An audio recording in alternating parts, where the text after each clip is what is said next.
Welcome to the original Next Level Gaming.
Alright, that's weird. Oh, and I think I might know why too. What's going on, everybody? It's another wonderful day in the neighborhood. We're still in the air. We're not canceled yet. We're not canceled. No, we're not. We're still here, damn it. Screwed up chat window and everything. So, oh my goodness. It is what it is. Sorry guys. I'm so half tempted to just I'm half tempted to wipe my friggin' machine at this point, but I'm so tempted to uninstall and reinstall OBS and try to make it work again. But then you hope that it fixes that. Yeah. Well, what's weird is the chat window works perfectly fine over there on my other computer on the same version of OBS. And it just started doing this nonsense 2 weeks ago. So what you see tonight is unfortunately just... It's on a black background. I can't do anything about it, guys. I'm sorry. It's like a chalkboard. There you go. That's a good point. That's a good point. And you know what? You guys can cancel me over that. That's fine. Tis the season. Tis the season to be canceled. Yeah. Online. So, all of you guys are. Everybody's canceled. Everybody has said or done something or played a game or bought a product that supports somebody that said something wrong. Y'all are canceled. Or said something. I'm not even going to say said something wrong. I'm going to say something that you don't agree with. Well, Infinite canceled me from Retro Renegades after. Well, that's because you told him he can't play games. I tell him that every time he goes. Yeah. There you go. Nate says you're canceled for having Hogwarts on your front page. I used to like HTK, but can't now. See? Yeah. Can't be friends. Can't be HT family anymore. HT canceled. Oh my God. I'm trying to behave tonight, but holy shit. Yeah. It is just so horrible out there. I can't even. Yeah. I can't even. The latest one is what really has me kind of pissy. I can deal with all the other stuff, the noise that I really don't care about. But oh my God. All right, views and opinions expressed by Mike Moss do not necessarily blah blah blah blah blah blah blah. Folks, if you watch a movie about Lord of the Rings or anything Middle Earth or The Hobbit or Harry Potter or anything like that that's set in that time period, and you see a goblin on the screen and your first thought is, hey, that's kind of like the Jews. You're the issue. Stop. This is the latest. Who came up with that? This is the latest thing. Exactly. No sane person did, but this is the latest thing. Is that if you play you play Hogwarts Legacy, you're an anti-Semite because there's goblins in the game. And of course, everybody knows the goblins are the Jews, so with their long noses. Because, you know, my nose is totally long. What about Pinocchio? He was Italian. He's an Italian Jew. Exactly.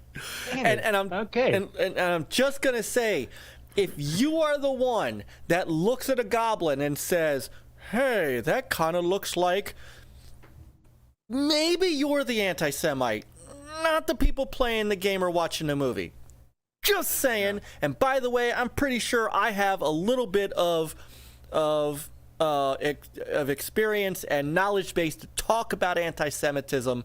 I'm pretty sure I'm a subject matter expert. Just a little bit, right? There is real world anti-Semitism going on in America.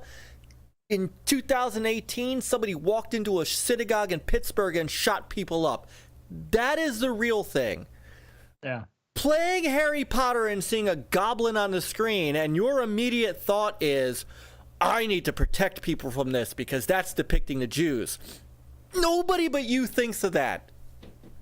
Okay, I have gotten it out of my system. Okay. No, go ahead. No, please. No, this is... It's like when you see Donkey Kong and you think about it being another race. It's like, what the heck? It's... Exactly.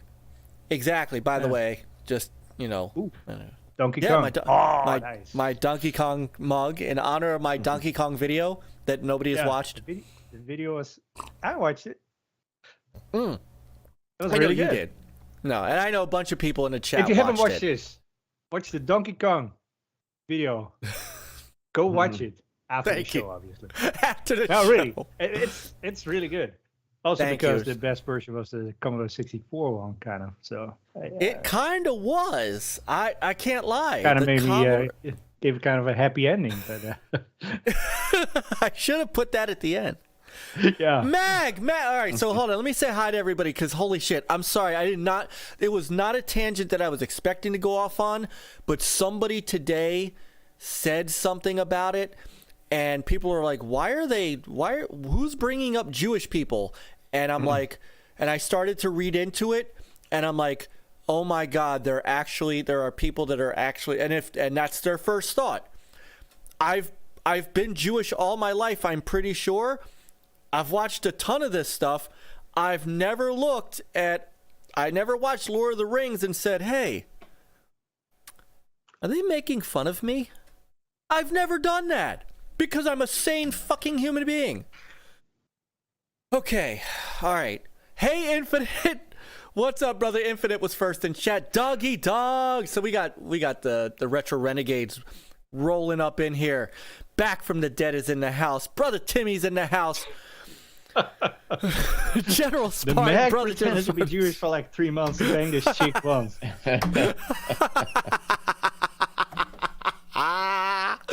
Brother Mag is in the house. What's going on? Oh my God, it's good to see you. Axel is here. Brother Axel from the Iconic Video Games Podcast, who, by the way, just had an awesome kind of review done on his channel from somebody that was awesome. And the margarita drinking doggy dog. I need to call him that from now on. The margarita drinking doggy dog. Yeah. Brother Chuck, DJC Game Studios, best Wednesday night at 9:30 retro/amico/cool show on YouTube. That is my brother Chuck. He said, Pac-Man finally on this show? Someone said tune in to see Pac-Man. Yeah. You aren't a liar, are you, Mike? He says, I know Harry. Hold on. He also said, who's Harry? I know Harry. I know Colonel Potter from MASH. Colonel Potter. And then he said, my Donkey Kong video has over 1,000 views. I just used yours. Oh, shit. Mag said, Mario offensively with his broken English, and broken English, and not all of us Italians are plumbers. That's not what she said. Thank you, guys. Thank you so much. I tell you what, this is... But everyone can have a plumber's crack, so there you have it. This is true. I have family. They're Jewish too, and it didn't stop them. Cancel culture, Big Block, brother Big Block in the house. Cancel culture is the next cancel. Open dialogue, even with its lack of protections, is the only way to real growth and understanding. Agreed. But welcome to 2023 on so. You know what the worst part about it is, guys? Outside of social media, outside of that little bit of social media, which is like what? Honestly, 7-8% of the active country, right? If you figure, you know, the people that like this stuff and talk about this stuff is nil. Do you know how many people around the world have no freaking idea about anything about J.K. Rowling except she created Harry Potter, and that's the extent of what they know and care about? Mm-hmm. Yeah. That's all I know about. It's right. Because you're right. See, I wish I don't say this jokingly. I wish I was more like you, Peter. That I just could just not see some of this bullshit. But also, like, same thing with like stories, like either books or movies or games. Everything has to have a meaning behind it. It's like that's not how I watch this stuff. I watch this stuff for what I see is what I get, not because like, you know, oh, there's goblins. They might look like I don't. That's like, you know, that's like, or meaning of certain things that happen is like, why can somebody not just write a story about, you know? Can we just be entertained? Exactly. You know, Maximus Aurelius said it best. Are you not entertained? Everything now has to have some sort of agenda to push or some message, some bullshit. Why can't we just be entertained? Why can't people like a game like Hogwarts Legacy? Because I watched your stream, Peter. It was a damn good looking game. It looks like a lot of fun. Fantastic. Looks like a lot of fun, and I'm gonna show a little of it once we get to you talking about it. I'd already queued up your stream from last night, but I don't. You know, why not? Why can't we just? My favorite movie of last year was Top Gun Maverick. You know why? Because it was just a flat out good action movie with a great story. It paid homage to the original Top Gun without being a reboot.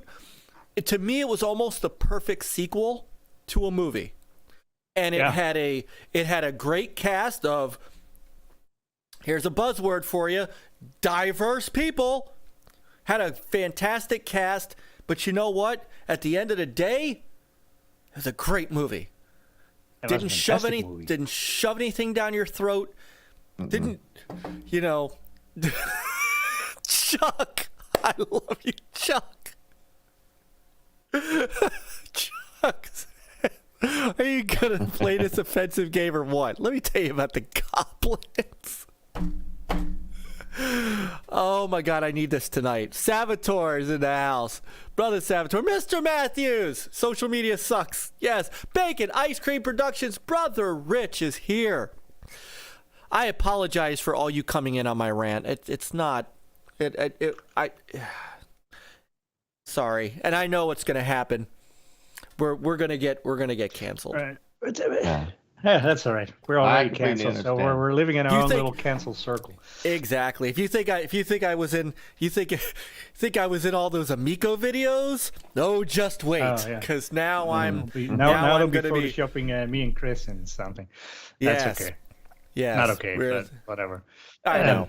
All right. But here's the thing. Let me just. I didn't show that in the video, but it's about a character creation in Hogwarts.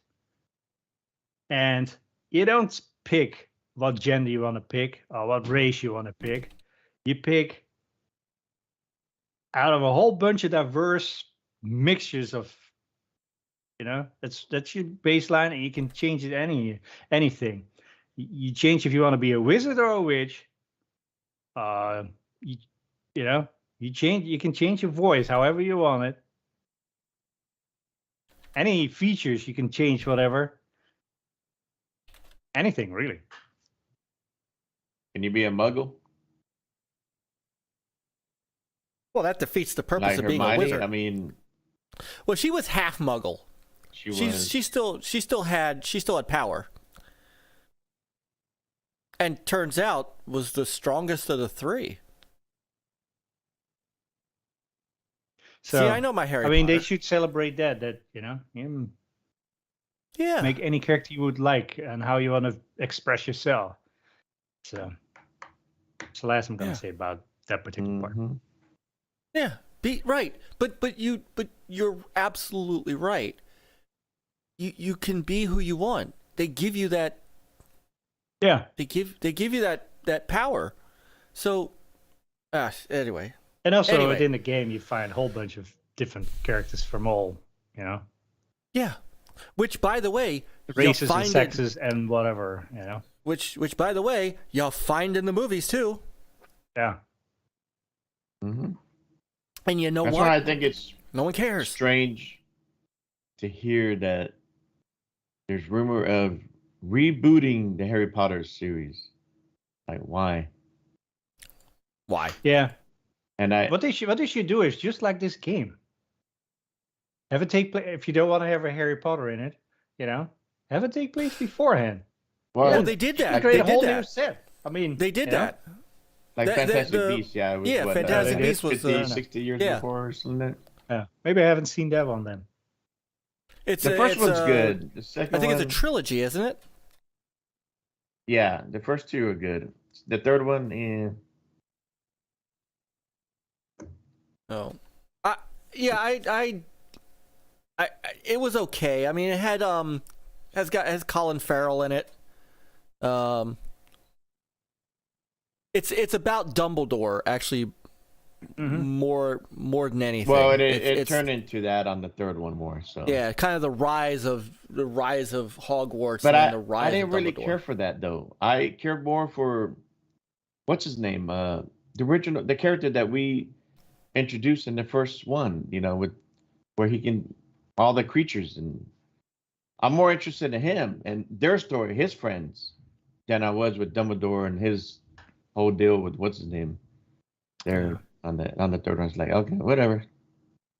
Yeah, I think it was about the same thing they did with the Star Wars trilogy, where they then got it to Episode 4, right? And so I think that's what they were shooting for. I personally didn't watch any of the movies because I just didn't care at that point. My wife had gotten me to see the Harry Potter movies. And here, for the chat, check out this link. This is Axel, the Iconic Video Games podcast, was reviewed by a blogger. His name is J. Carpenter Firebird. And it's a dive. Here, you know what? I got you on this. A dive into the gamer's world reviewing IVGP, and he what makes it good. And here it is. I love this. They have a lot going for them here. The personalities behind it are the ever enthusiastic Axel 1324, a woman operating under the name Princess Zelda, often dressed up to fit the name. Which, by the way, shout out to Princess Zelda, who I don't know if I said it last week or not, officially has kind of joined the Gamers United Guild. She was always a member by proxy by being part of IVGP, but officially kind of came in as a member. So awesome to have Zelda.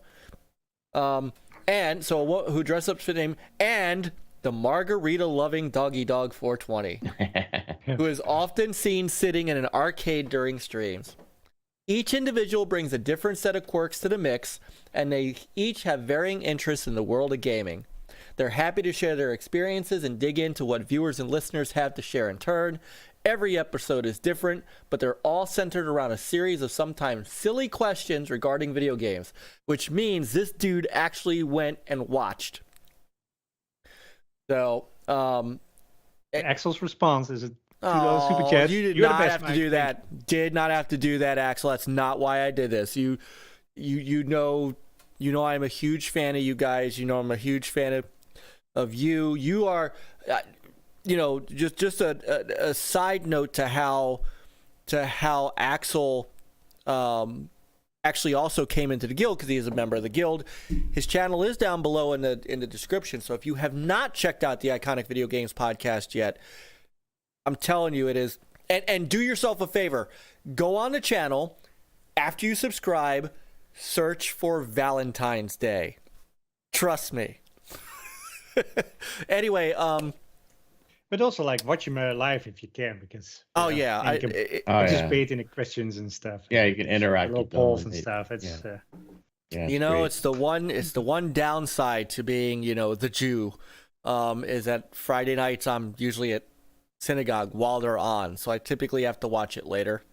But I have snuck in when I've been off on a Friday night to talk some Sega with them, and I have dutifully filled in for Princess Zelda, once. But I met Axel actually through Dreadpool, who introduced us, and right out of the gate, he wanted to ask. He was doing a YouTube series where he would get a content creator and he'd ask him some questions, like just a couple minute questions. And I guess Dread had told him about me, so he reached out to me and said, "Hey, I'd like to bring you in and ask you a couple questions, you and Dread." So I came in and I did that on Discord, and it was really, really cool. And then we started talking, and then next thing you know, we invited him into the guild, and he's been here ever since. So I didn't have to do it, but I do what I want. He was auditioning people for the Iconic Video Games podcast. And between that, it's really funny how that circle goes, because between that and Retro Renegades is then how I met Doggy Dog, and we've had Doggy on the show, and we've had Axel on the show. We've had most everybody in the chat that's got a channel has been on the show. So, and the MAGG as well. So, Fantastic Beasts was supposed to be 5 films, but they canceled Johnny Depp wrongly and they stopped making money. Well, then they tried to uncancel Johnny Depp, and Johnny Depp was like, "Nah, I'm good." Yeah. Well, the last one didn't do well money-wise either, so. Yeah. I think people had enough. Yeah. So, some Pirates on the Caribbean. yeah. Well, that's what they're watching all of them. That's what they're bringing. They're trying to bring him back to do it. He's like, "Nah, you guys dropped me when you had the chance. You should have. Yeah. Yeah, they should have backed him, and they didn't. So, which is fine. It's I could go back and watch the old ones. Yep. True. But a new adventure is always nice.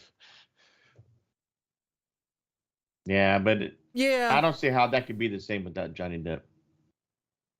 I don't see it. And they tried, and it didn't work. Nope. Yeah, it's never the same.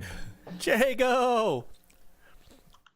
Oh, super chat from the MAGG for $10 Canadian. Sorry, I've missed the live shows. Love you guys. Oh, love you too, MAGG. Miss you. If I had any inkling that you might be available tonight, we'd have asked you to come on. He's probably gonna go. He's probably playing Hogwarts. I don't doubt it. I've been on the Sorry, show. Jago. I don't have a channel. I'm just here to critique Fastback's gameplay. I'm trying to back up Infinite. Infinite is sick and he's here. Go get him, guys.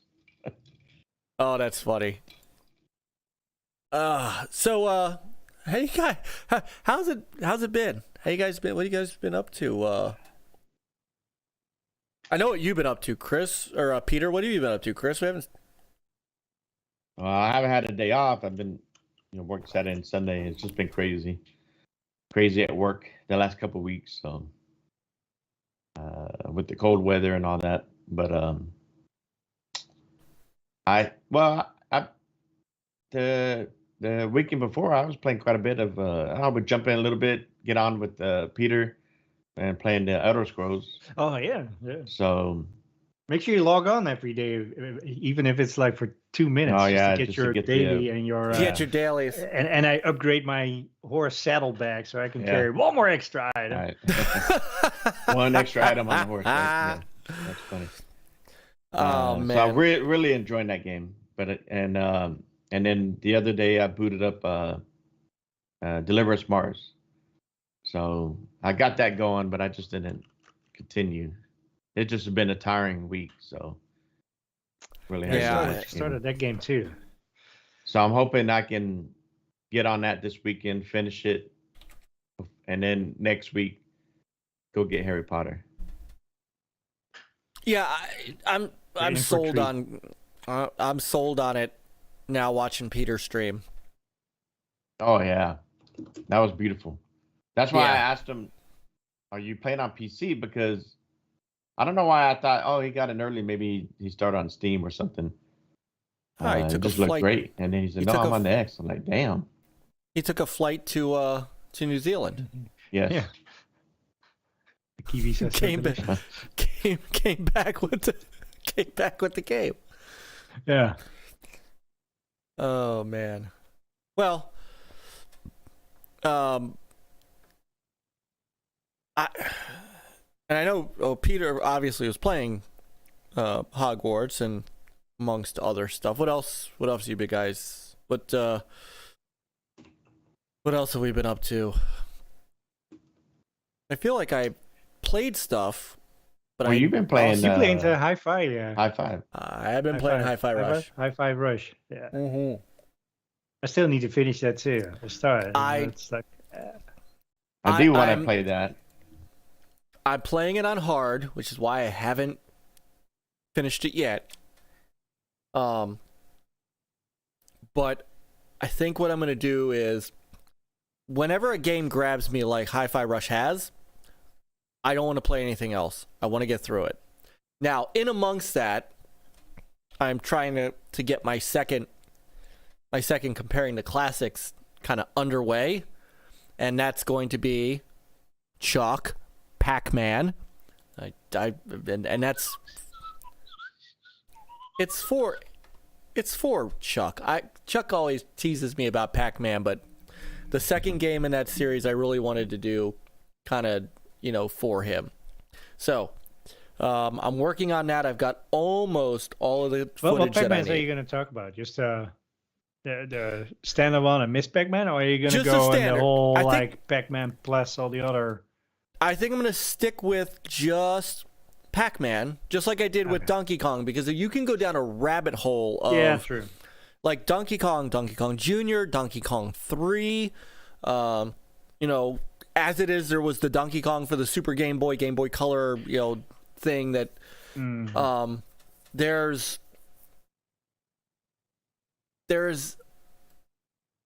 enough regular Pac-Man. It's probably going to be a shorter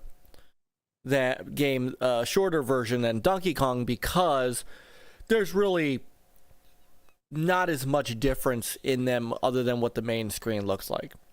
But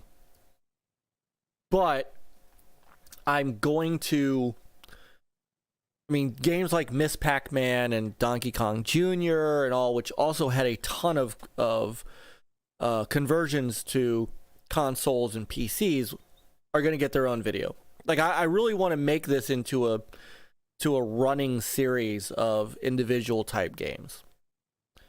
And then I want to go back and do, it's really cool because playing some of these games, like playing Donkey Kong on an Amstrad computer, right? Doing it through emulation, of course, but opened me up to kind of research the Amstrad a little bit, because I didn't know anything about it. And turns out, not only was it a popular computer in Europe, but it's got a ton of games for it. So it was just as popular game-wise as the Commodore 64. And then I can go down a rabbit hole of the ZX Spectrum, which doesn't have nearly the power of other PCs, but has a ton of games on it because it was highly popular. So I got a lot of ideas to go, and I do want to get into Amiga. CG, what's up, Canadian gamer? You know, I'd like to get into homebrews. Donkey Kong was never officially released on the Amiga, but someone went and made a version for it. And then for Donkey Kong, some folks made homebrew remakes for like the Intellivision, the OG-NLG, that fixed the game. It didn't make it perfect, but it fixed a lot of what it looked like at the beginning. So I still want to go through and do some homebrew stuff, but I've got a ton of ideas for this video series. But all that said, I've been doing that in around playing Hi-Fi Rush, which is what I'm concentrating on right now. Although I hear the Dead Space remake has been excellent too. Yeah, that's doing well. Yeah. The So reviews, another one. Harry Potter's reviewing well. Hi-Fi Rush. Does Hi-Fi Rush remind you of Jet Set Radio and anything else? I mean, it reminds me of a few games. Yeah. I get a little Jet Set Radio from it, just a little. Yeah. I get Sunset. I get a bit of Sunset. Somebody, once they mentioned it, then I completely see it. Somebody said Devil May Cry, and I get a little of that. Heard that, And I mix all that in with Scott Pilgrim. Like some of the art style and some of the cut scenes are like straight out of Scott Pilgrim versus the World. So it's an amalgamation of, I just used an SAT word there. Yeah. An amalgamation of all of these great games. It is. I think I said this. I think I said this on my Friday stream of the game. If a game about a cat wandering through the city can be nominated for Game of the Year, this game had better get a Jeff Keighley Game of the Year, Video Game Awards Game of the Year nod. It's got to. It's that good. We'll find out. I mean, yeah. I mean, the a lot of the talk out there, how good it is. Hopefully, that will continue up throughout the year. Like, it'll be remembered by that time and get nominated. Well, there is that shit. Yeah. Man, I'm in a mood. I'm sorry. I'm in a mood. And I'm not, and what just happened, what's up, brother? I'm not saying Stray's not a good game. Let me be clear about that. I'm not suggesting that Stray was not a good game. What I'm saying is that if a game like that gets a Game of the Year nomination, Hi-Fi Rush is, first off, for it to, let me bring up, for it to come out of nowhere, that I think hits more than anything. It's like no one saw this game coming, like, at all. Like, there was no announcement by Tango. There was no, there was a launch trailer. Well, there was a launch trailer the day it launched. Yeah. It wasn't announced at E3. It wasn't announced at the Video Game Awards, at Gamescom. It just came out of nowhere. And 9 out of 10 times a game that just comes out of nowhere like that typically is okay to This game is phenomenal. I mean, this game You is. did it with every game though. Shows thing, it's like, hey, oh, here's a new game. Oh, available in the store right now. Yes. Yeah. Let's go for it. Well, I think you did. I think you said last week. You said Starfield should do that. Yeah. Here's our state of play, or whatever they want to call it. Here's our developer direct for Starfield, and oh, by the way, it's available now. Yeah, the thing is, like with advertisement and all this stuff, if they want to go big, that doesn't work. Because that takes planning. Yeah. Right. And as soon as you plan, it's get leaked and all this stuff. I think Tango, the devs who worked on this, Tango, were confident enough that they felt that even without all the marketing and all that ahead of time, that the gameplay itself would speak for itself, which it has, right? You know, there were people out there skeptical, and then when they started really playing it, they're really like, okay, this is legit. And I don't know if Xbox is getting any credit, you know, Phil and them, for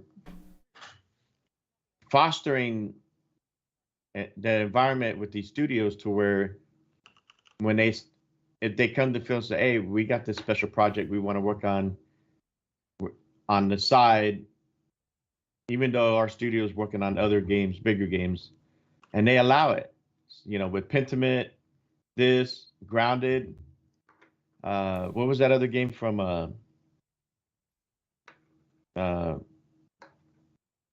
the evil one studio?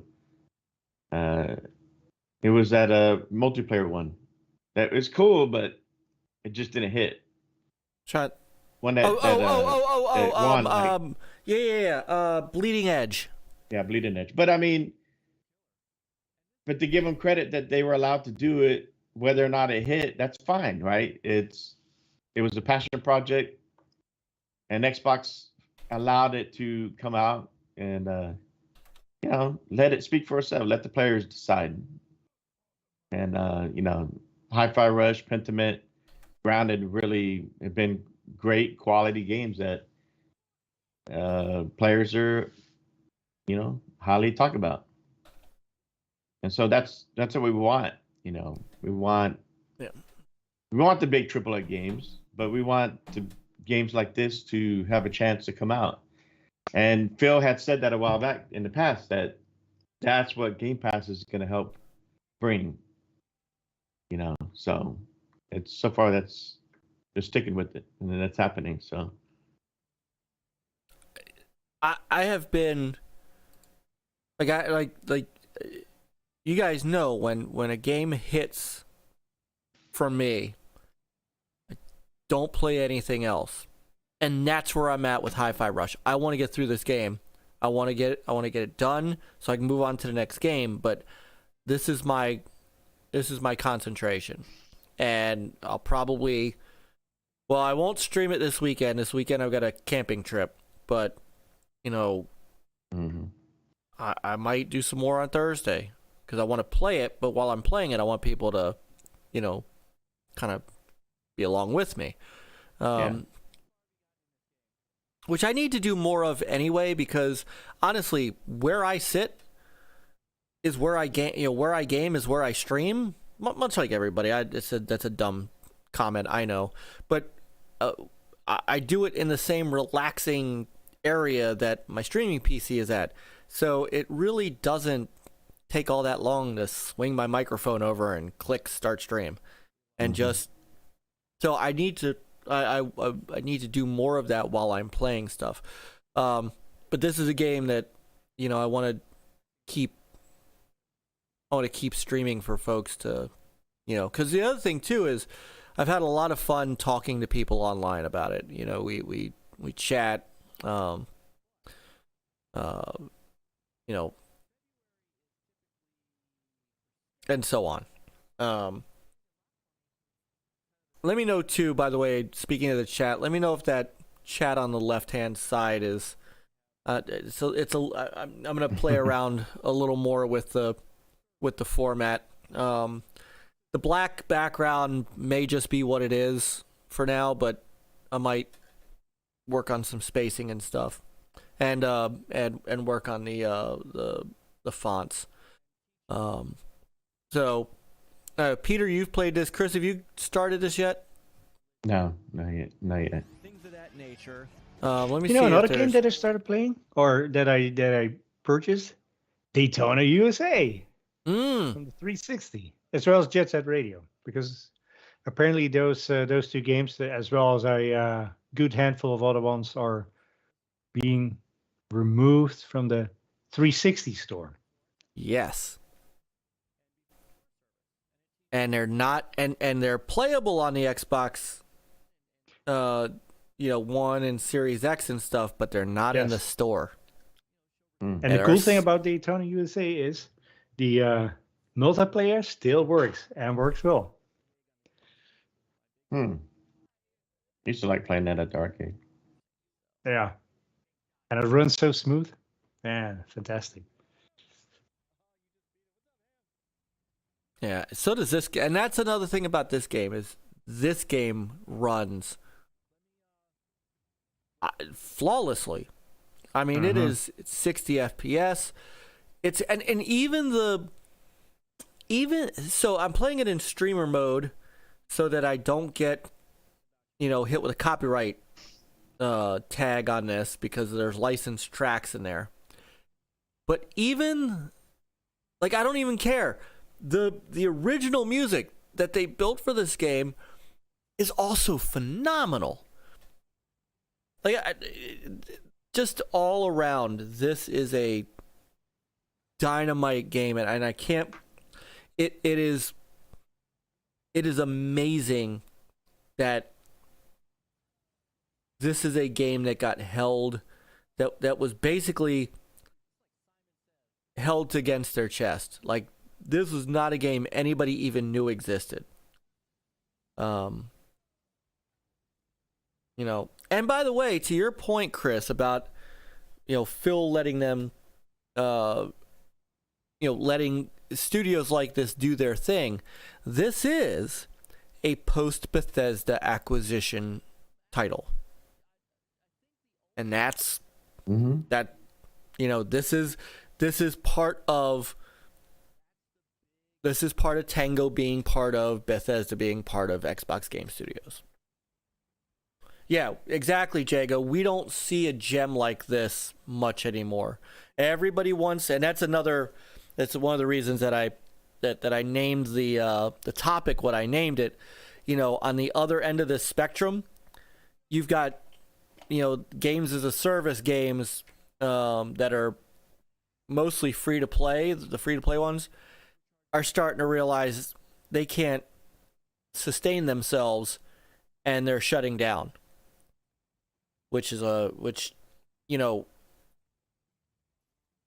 Even, and it's affecting everything. I mean, I think it's even affecting Halo.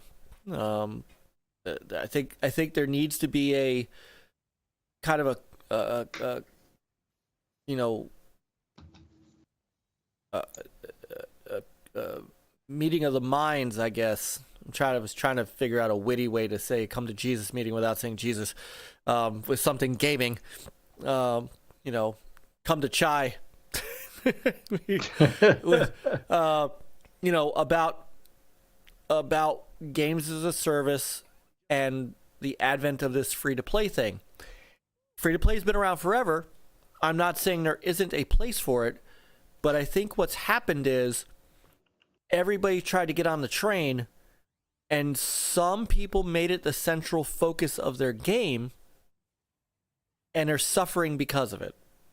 I know that on Retro Roots, I know Nick and Panda Sub and Mr. Matthews, Rob, and I are going to have this big giant conversation about subscription services and whether that's the downfall of gaming, and trust me, I know they want to gang up on me, but I'm well equipped to hold my own on this. What we're seeing is that it's the free-to-play market that is starting to cost companies. it's starting to affect their games. I mean, Knockout City is right. We'll eventually get to it when we're not all sick. Knockout City is shutting down, and that's an EA game. Apex Legends is shutting down their mobile free to play. Also EA. Who else was shutting down? There's another one that's Crossfire X, but of course, that is that was a, let's just say that wasn't a quality title. There are some free to play games that have stood the test of time. Fortnite is one of them. I think PUBG still does, but you're seeing a lot of companies try to take, look at Ubisoft, right, guys? Ubisoft had a free to play game in the hopper that they ended up canceling based on Ghost Recon. Yeah. I mean, I think, you see gaming, it goes through those trends, right? What's trending, and then everybody else wants to jump on it.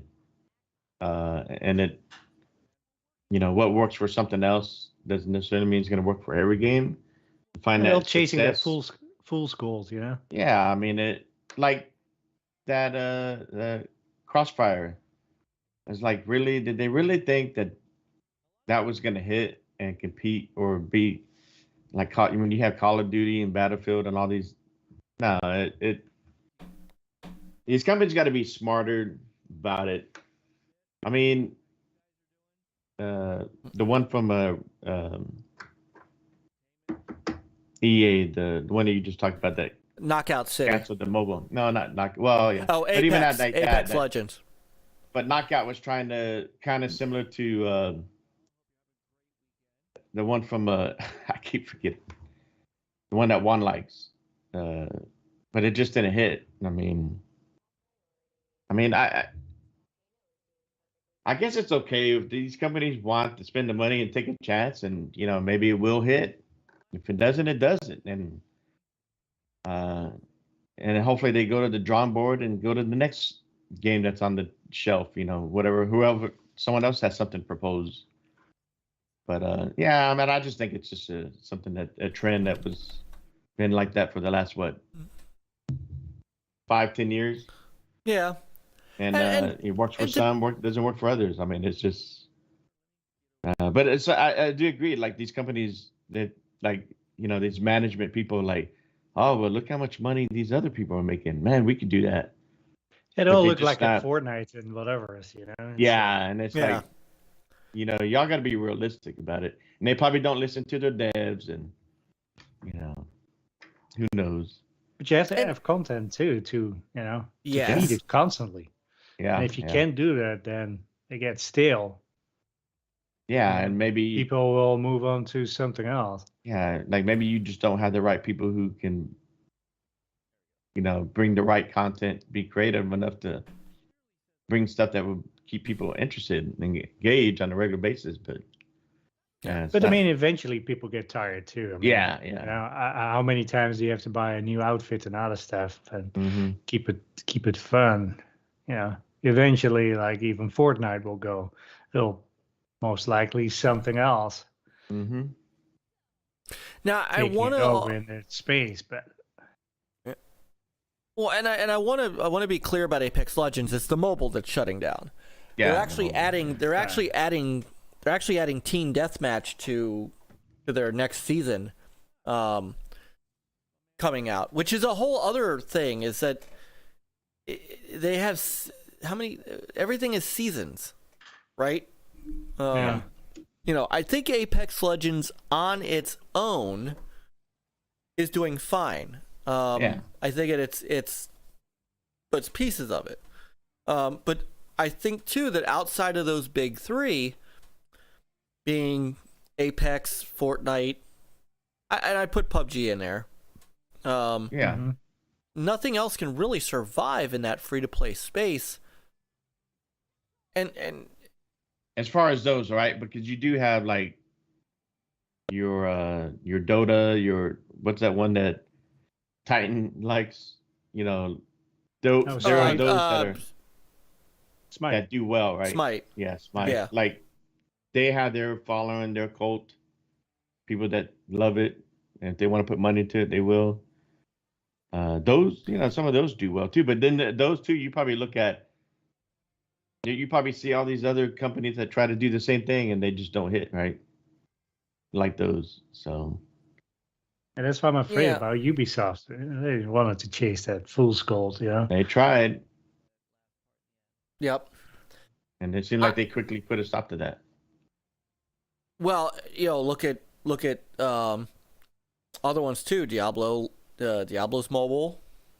And Yeah. I did leave out. I should have said Big Four because there is one other big giant game is Call of Duty Warzone, right? That's a big Yeah. one. But and this is where I think in the bigger games, Apex Legends can be Apex Legends can be damn, what's the word I'm looking for? Tip of my tongue. Paid for by oh crap. I know I'm having this is how you know I'm having a day. I've been doing the same thing. What the hell is the word for it? It's oh come on. I'm getting old and senile. We paid for by other stuff. Respawn's other games? Like yeah. Well, that Yeah. I know. Like Jago, he was not happy when. Well, like, wait a minute, you're doing this game, and not another Titanfall? Subsidized. Yeah. Yes, subsidized. That's it. So Call of Duty Warzone is subsidized by Call of Duty being sold for $5 million copies a year. They can afford to take that risk. Yes, and they can afford to take that risk with Apex because they'll get enough cosmetics and they'll get enough microtransactions that the rest of EA's games can afford to cover the development cost of Apex. And how much once you get these games out there, it's more maintenance than anything else in that. Halo in a way is subsidized by other pieces of Microsoft, of course. Microsoft's a multi-trillion-dollar company. But even Halo is not immune to this. I mean, no, it's an old franchise. It's been around a long time. What are the Halo Infinite numbers been like as far as recently? Like, I think they're still high. They're decent.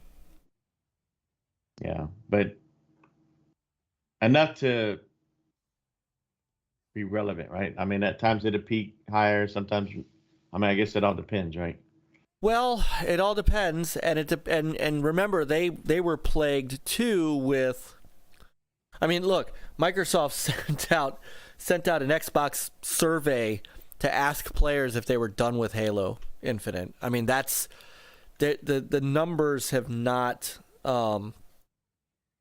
been great. Now they've been, Halo's an interesting duck because even with all that's going on at 343, and look, there's been a lot going on at 343. I mean, really, all the leadership has rolled out. They've gone to other parts of Xbox, but Staten is not. Staten, Kiki, Wolfkill, and Bonnie Ross are all gone. I'll be honest with you, I don't know who the current head of 343 is. I don't know his name. A while back they announced there was 3 people that after Bonnie Ross left that they said that these 3 are pretty much taking over the 3, I guess the 3 roles that she was doing, right? Because everybody felt like, well, she's doing too much. So now they divided all that into 3 people. Right, but then Kiki left, and Kiki was like the project. She was the design person. And then Joseph Staten, of course, was one of those 3, and he was brought in to right the ship. The co-op and Forge. Yeah, and so, and there's been the reports that they were going to move to Unreal Engine and all this stuff. But Forge has been, from what I understand, Forge has been doing pretty well. Yeah. And that's good. Later, Flamish. Later, Flamish. Thank you for stopping in, brother. I know it's 6 hours ahead, so yeah. you know that. And Flamish, by the way, also a member of the Gamers United Guild. He is down in the description below and has a Sunday afternoon podcast that you definitely want to check out. The Flamish Experience. But with all that, they still say that they are, Halo is not going anywhere. But I do think that going to the free to play, and concentrating on the free to play, I think it's hurt them. Yeah. But can you imagine if they charge for that too? I mean, if they had charged for they it probably and it was would broken, have sold a bunch. But then content would not have been higher. So people would be more upset because they actually paid, I don't know, $60, $40, whatever. When engagement is down. But that's like, 4 hours, 39 minutes. So good morning, Flamish. Hey, what's up, brother Dread? I'm sorry I didn't see Dread coming. I was looking at the article about Halo. It's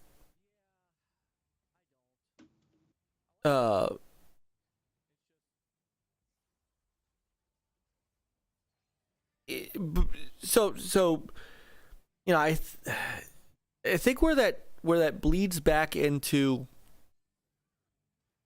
a game like this, or a game like Harry Potter, a game like or a game like this, maybe a little more, because we all knew Hogwarts Legacy was a AAA game.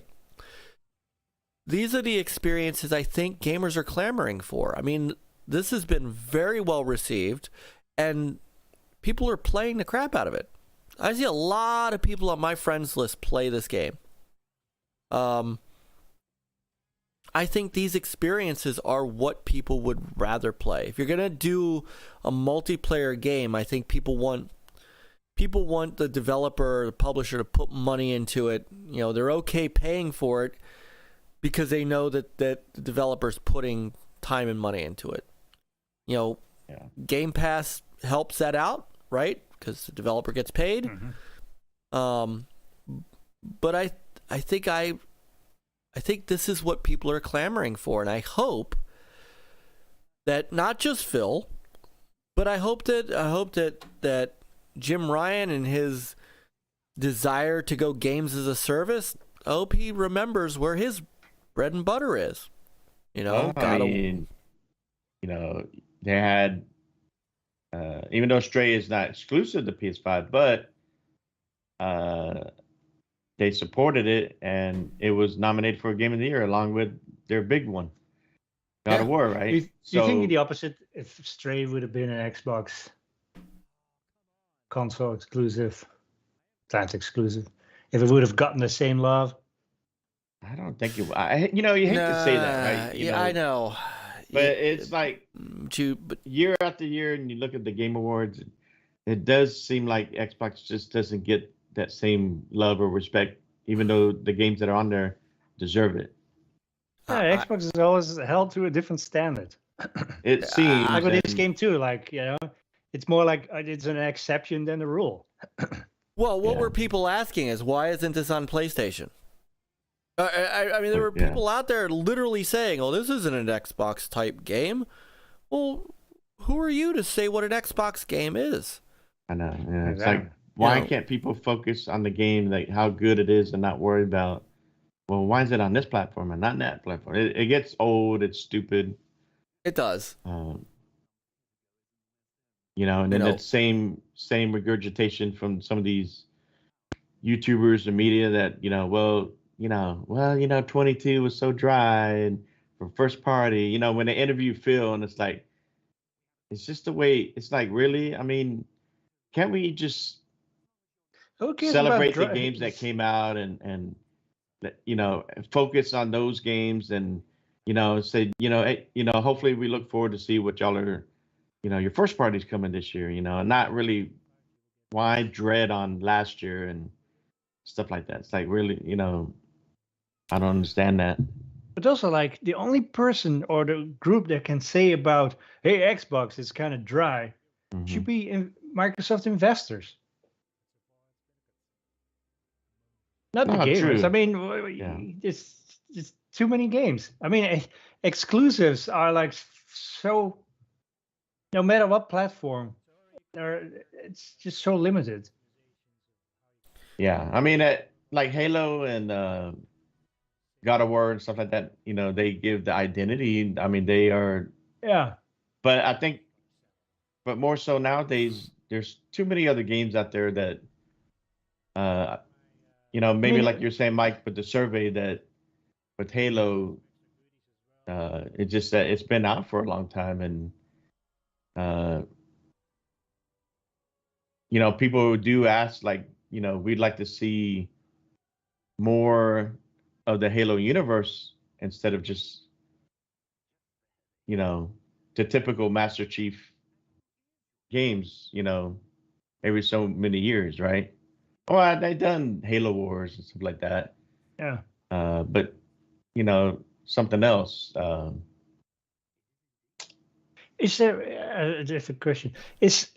Are people going to Jim Ryan and ask why it's so dry on the Sony side? I mean, what's out there right now? What's coming out? Right now, their big push is PSVR 2. Well, PSVR 2 and Spider-Man 2. About that. And Spider-Man 2 and Wolverine, which might be next year. Yeah, but I mean, other than that, the third-party deals, the exclusives they have, like Final Fantasy 16 and so on. But if that, it seems like if that was the same situation for Xbox, right? They have one big first-party game coming out, and then the rest are third-party. They're like still be accused of it's dry. Yeah. It's and like the opposite, it's never dry. You're dismissing all the other games that they supported on their platform on Game Pass. Like you said, it's more than that. But I mean, Myke, in the past, like we talked about 343, and you were right as far as concern of the studio, the management. I mean, everybody wants something different from these games, right? Like me, it's all about the campaign. Of course, I want a co-op. It would have been great if we had it, up front. But I felt like the campaign got overshadowed because of the issues with no co-op and then the multiplayer, right? And it's a shame that if the campaign would have gotten some love out there from everybody more, then maybe we would have already had something, some DLC or something to add to it. And I'll wait to hear from 343 themselves exactly what they plan on doing going forward. Are we going to get some DLC? Are we going to see more about the Endless that was at the end of that game? It would be disappointing if they don't expand on it to give us something more. And then they decide, well, we're going to go to the next Halo game. It will be disappointing if they do that. So we'll see. I'll wait till they tell us themselves. So you hear rumors here and there, and the whole Unreal Engine 5 and all that. It's like, okay, whatever. But I would like something to. I really love the campaign and open world, but I would like something more. I do want us to finish the co-op, but then after that, it's like. After that, it's done. Yeah, I mean, not gonna be any more infinite. Yeah. Campaign DLC. Yeah. It doesn't seem like it. And see, that sucks. But at the same time, there might be a different Halo game coming out. Yeah, but on the other side, but you don't see that from Nintendo, when it comes to their big games, right? Zelda and do they have DLC? No, Odyssey. I mean, they just bring I out don't one think game so. and that's it. That's what you get. Of course, Yeah. there's a lot to do in those games. But when I think, didn't Last of Us, they had DLC, right? The first one did, but the second one hasn't had any yet. Yeah. And of course, they talked about bringing the multiplayer, the factions and stuff, and that still hasn't come out. God of War, did the first one have DLC? No, Or was just that's but it? Right? Horizon Zero Dawn did. Yeah. That did, yeah. Yeah, so I don't know.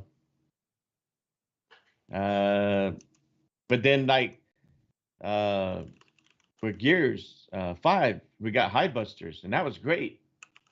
But we haven't got anything else Yes, it since was. then, right? Right. You know, so I don't know. I don't know what it is on their end that they see that they don't want to spend the money to bring DLC. And then, like you were saying, well, the whole trend is all this free to play stuff. So it seemed like they shifted focus on the free to play stuff and not so much on bringing some extra DLC content for the campaign stuff. But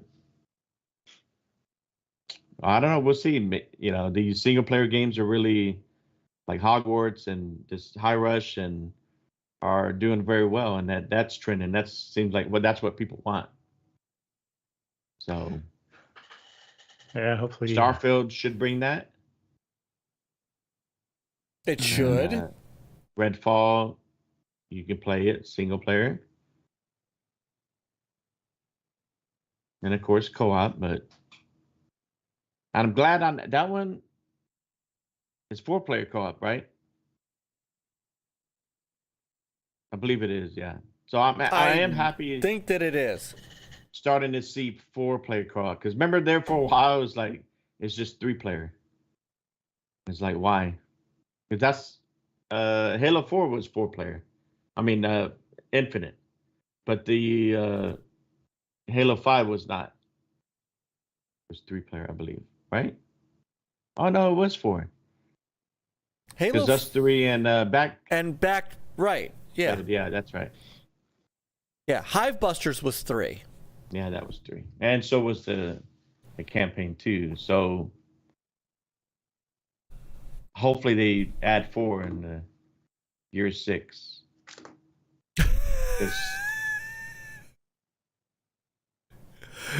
In year 6. Yeah, year 6.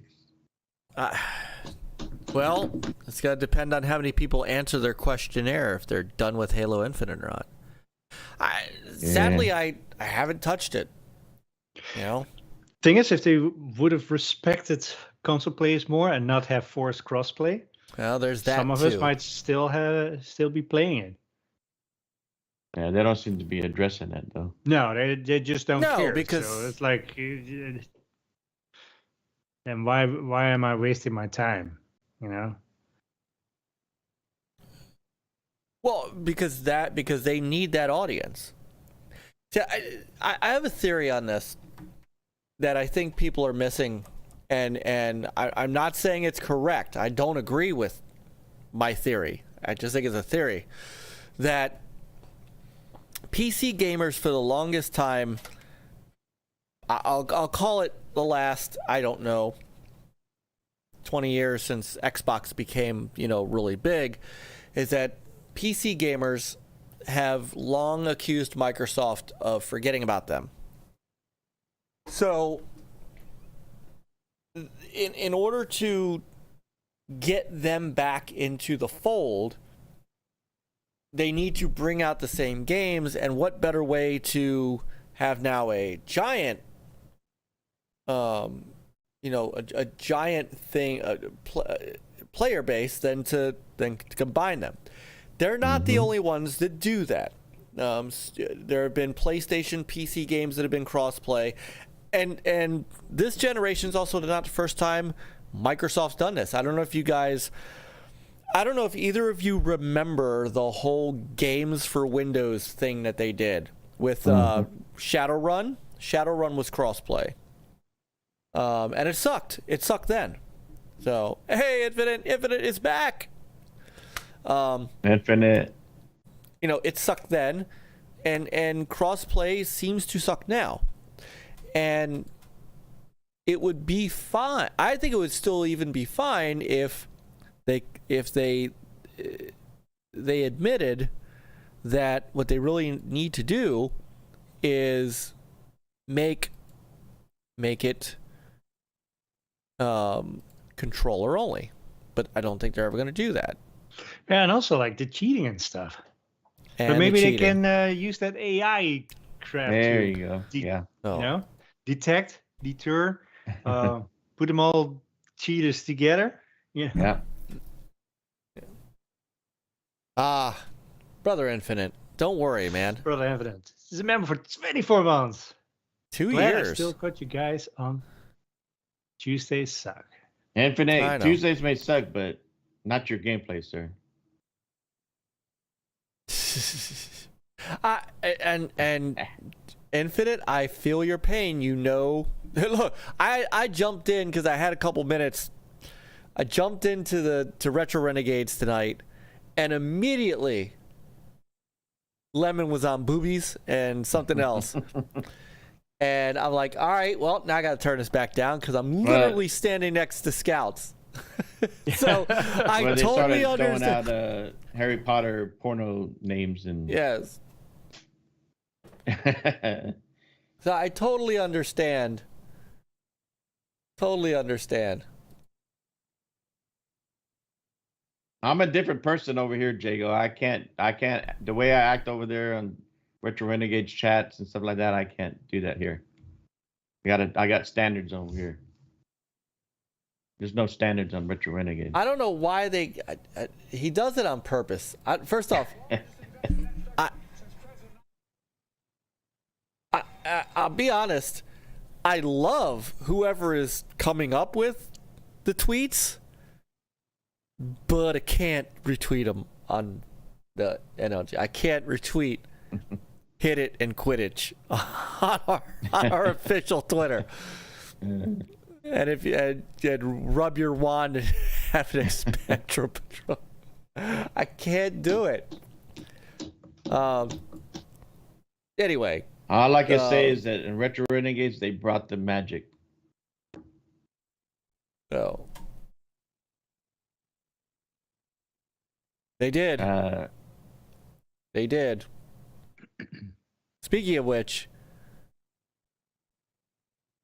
Peter, give us just the synopsis of your feelings on Hogwarts Legacy before we shut down. Yeah, gotta get it in while we still can. No, I mean it's a fantastic game. It looks fantastic. The character animations and stuff and the facials are top notch. Learning the spells is really fun. Yeah, we have to move your stick in the correct order and do a couple of button presses to kind of accelerate your tracing of the line because you're getting, in order to learn the spell, you kind of get chased. I don't know. We have footage of that, but maybe in a little bit. And yeah, I mean, it's in the different spells. It's well executed. The inventory and your quests, collections, they did that well as well. The only thing is, and I encountered that towards the end of the stream, is the limited amount of your gear, 20 slots. And I was full, overburned. Once again, here we go. Inventory management. You and inventory management. Yeah, I mean, that's like, why? Why do we have... You can have 21 outfits, but not 21, because... Why not? That extra piece of cloth. Artificial stupidity. That's like...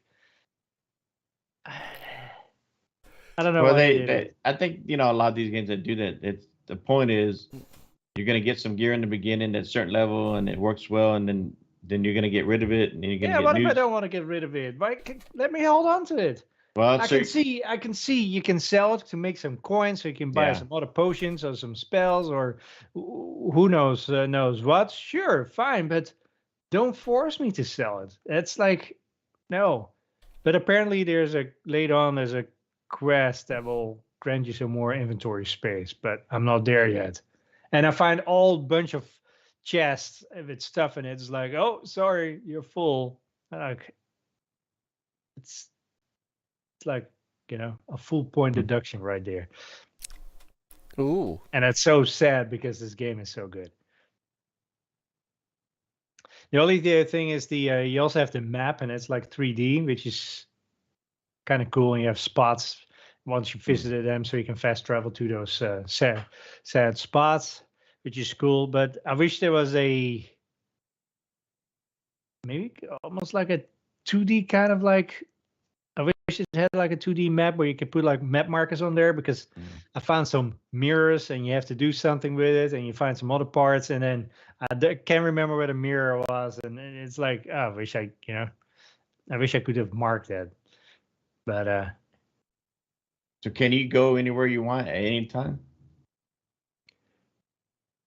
Or like right now you're playing yes, story right mode now kinda this one quest that I did where you had to go to Hogsmeade, so that's so you leave your compound. But I haven't done that since, and I don't know if you can at this moment. I think you can, but who knows? Well, we do know there's a part in this game that you can't do unless you're on another platform, right? But that's not out yet, right? I think this is, wasn't that a store or something? Something I like think that. so, But right? is that out? Like it's going to be out at launch, or it's gonna be later? I couldn't remember. I don't know. Yeah. Yeah, I can't wait to play that. But Like, me and the wife were big into the lore. yeah, but also the detail in this game. Oh my yeah, goodness! it looks When you great. walk through the hallways and stuff, and all those paintings are like they're doing something, or you're in the Night, Jago. cafeteria or dining room. Have a I good should night, brother. say, and it's like you see all the candles hanging, just like Mhm. the part of movies. It's The paintings, the ghosts, and they move. they Like, move, you see 'em, yeah. and you have some other interactive thing like Mhm. a watering can watering the plants, or Yeah. hedge shears that will trim the hedge, and it's fantastic. hmm Yeah, it looked great when I was watching it yesterday. I was like, wow. Yeah, Is this? Oh yeah, this is only on right now. As of now, I do remember it's only on the Series XS and PS5, but the PS4 and Xbox One versions are coming out later, right? April or something like that. yeah, and then Switch Yeah. even later than that, right? Isn't it? I think so. Yeah. Yeah. Yeah, and just looking from it, it's like this is a game. The way it looks, like you want to play it on the XS and the PS5. So Yeah. yeah, you're starting to see these games are starting to look better now in this gen. Apparently, you can turn on some ray tracing too, but I have not done that yet. 'Cause then you have to restart the game, No, really. So you were playing, and I don't know what it will do to the frame rate. So you were playing in 4K 30 or 4K 30? Yes, I played Okay. on graphics mode. Yeah, The thing is, like, you don't move and pan too much, so it doesn't bother me as much. Okay. At least not yet. So I keep it in there. Yeah. I want to. Well, not that you'd see ray tracing on a stream, but I would love to know what you think of that. Yeah. I don't know if it's subtle or if they, if the floor is like very shiny. Remember, like that Remedy game? Was it Control? Right? Control. And it's like the floor is like very shiny and stuff, but frame rate was like horrible. It's probably. I mean, Cyberpunk had ray tracing. You could see it in the streets and the buildings, right? I mean, if they do it smart, then Yeah. do it where it actually matters. I mean, even here the floors look shiny, and it's without ray tracing, so it's like, you did the reflections and stuff. I thought Watch Dogs Legion was pretty good with their ray tracing. Yeah, except the frame rate is bad. Yeah. Because especially when you pan, Yeah, in the game you're moving, you pan kind of wild, and yeah. And I kind of like, I'm sensitive to that, so I could not play it with ray tracing on. Yeah, this game's beautiful. But this game is like, the detail in it is like fantastic. It's like. So right now you're just at Hogwarts, the around that area, right? Correct. Yeah. I think in total there might be like 3 areas. So Hogsworth and Ward, Hogsmeade, and there's another area, I think.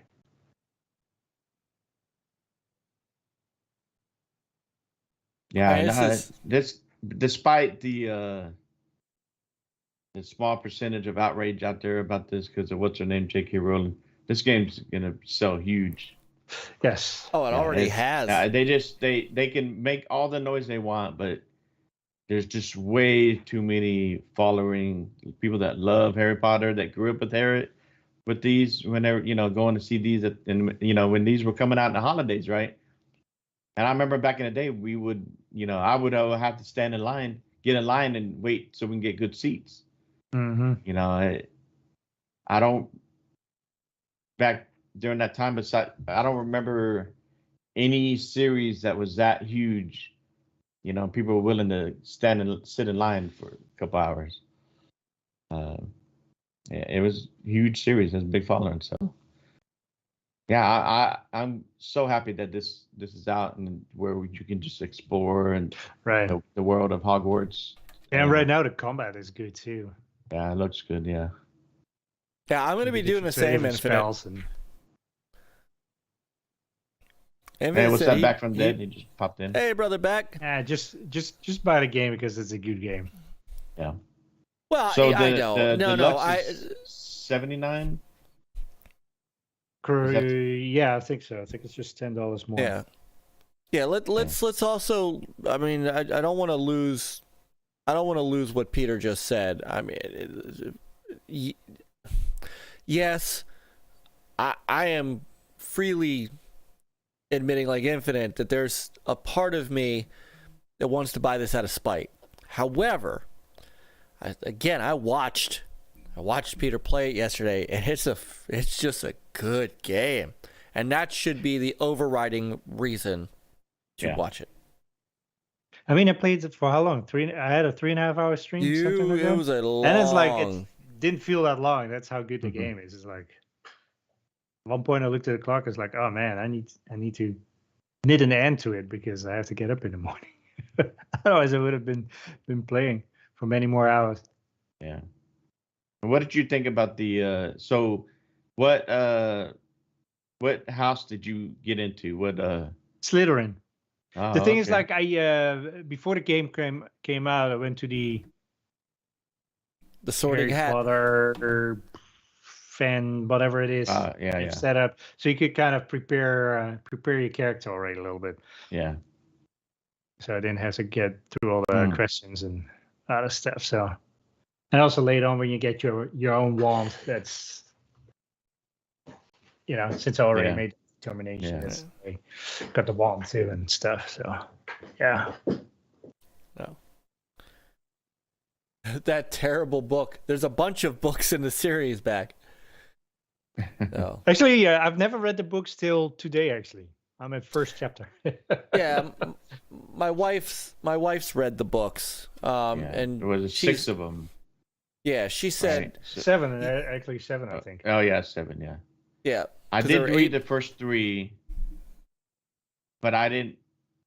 But by the time the last movie came out, I was like, I skipped to the last book before so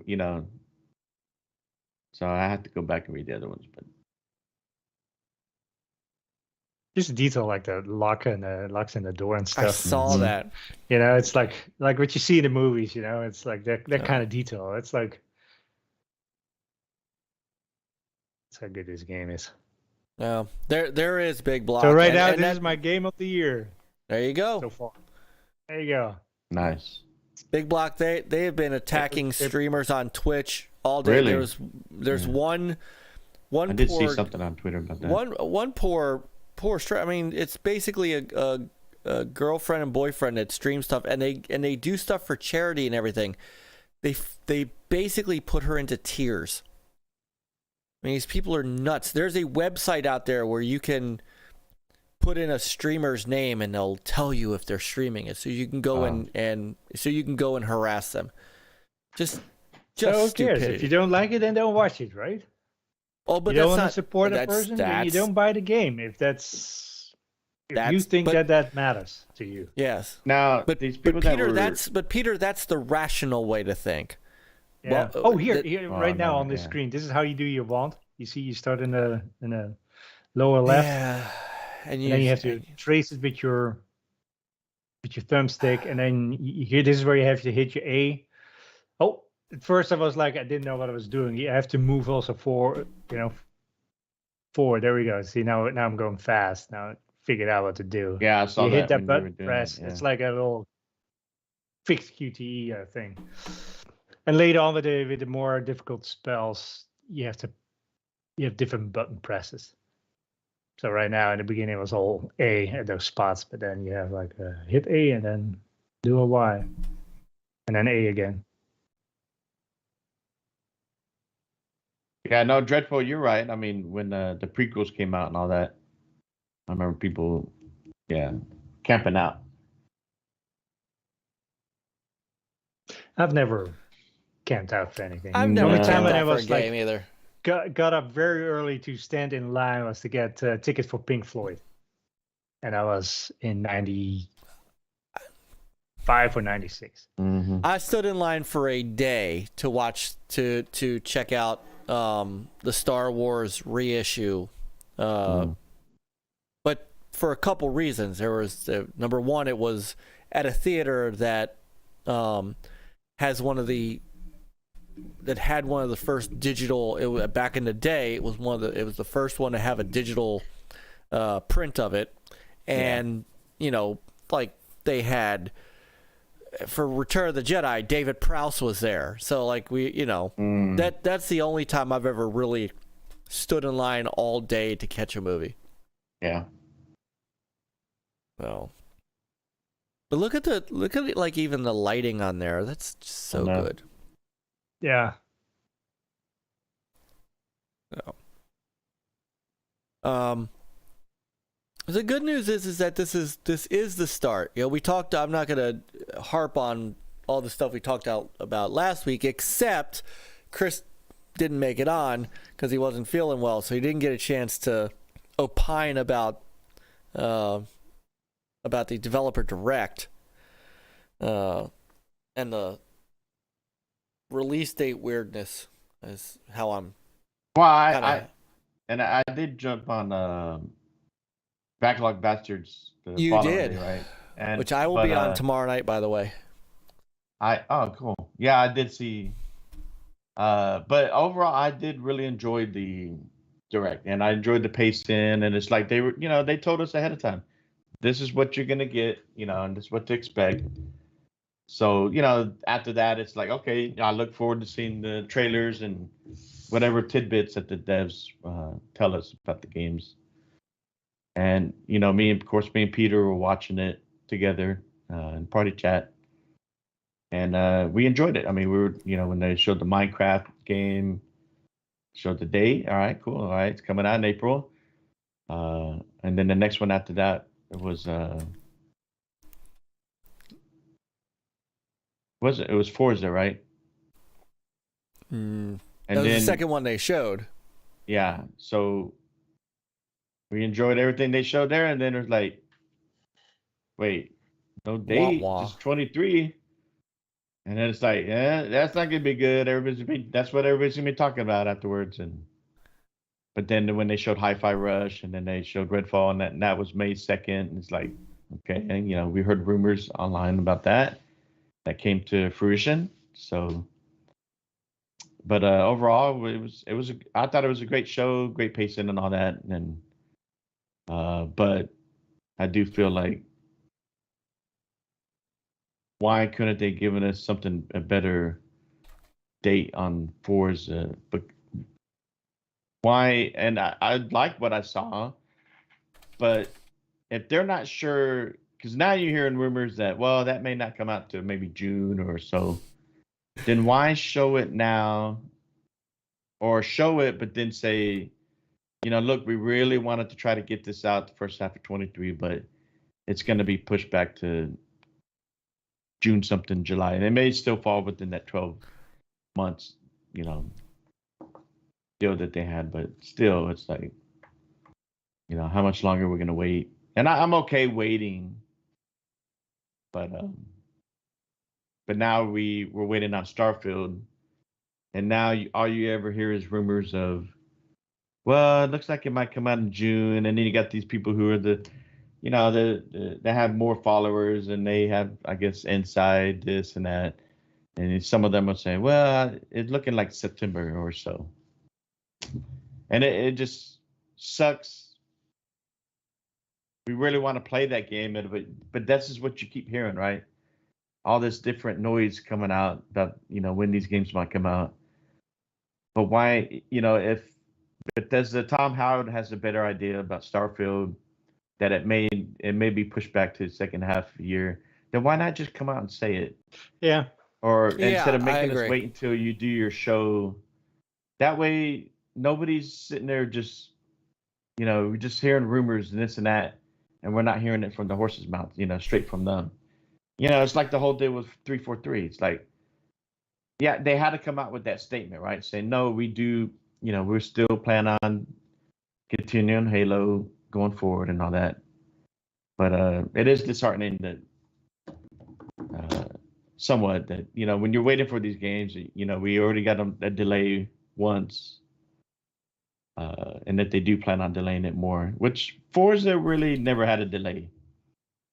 They never given us a date, so no. But they did say first half 23, and that was from Phil and that showed last June, and we really didn't hear much after that from Turn 10, right? Well, not just that, but it was in the E3.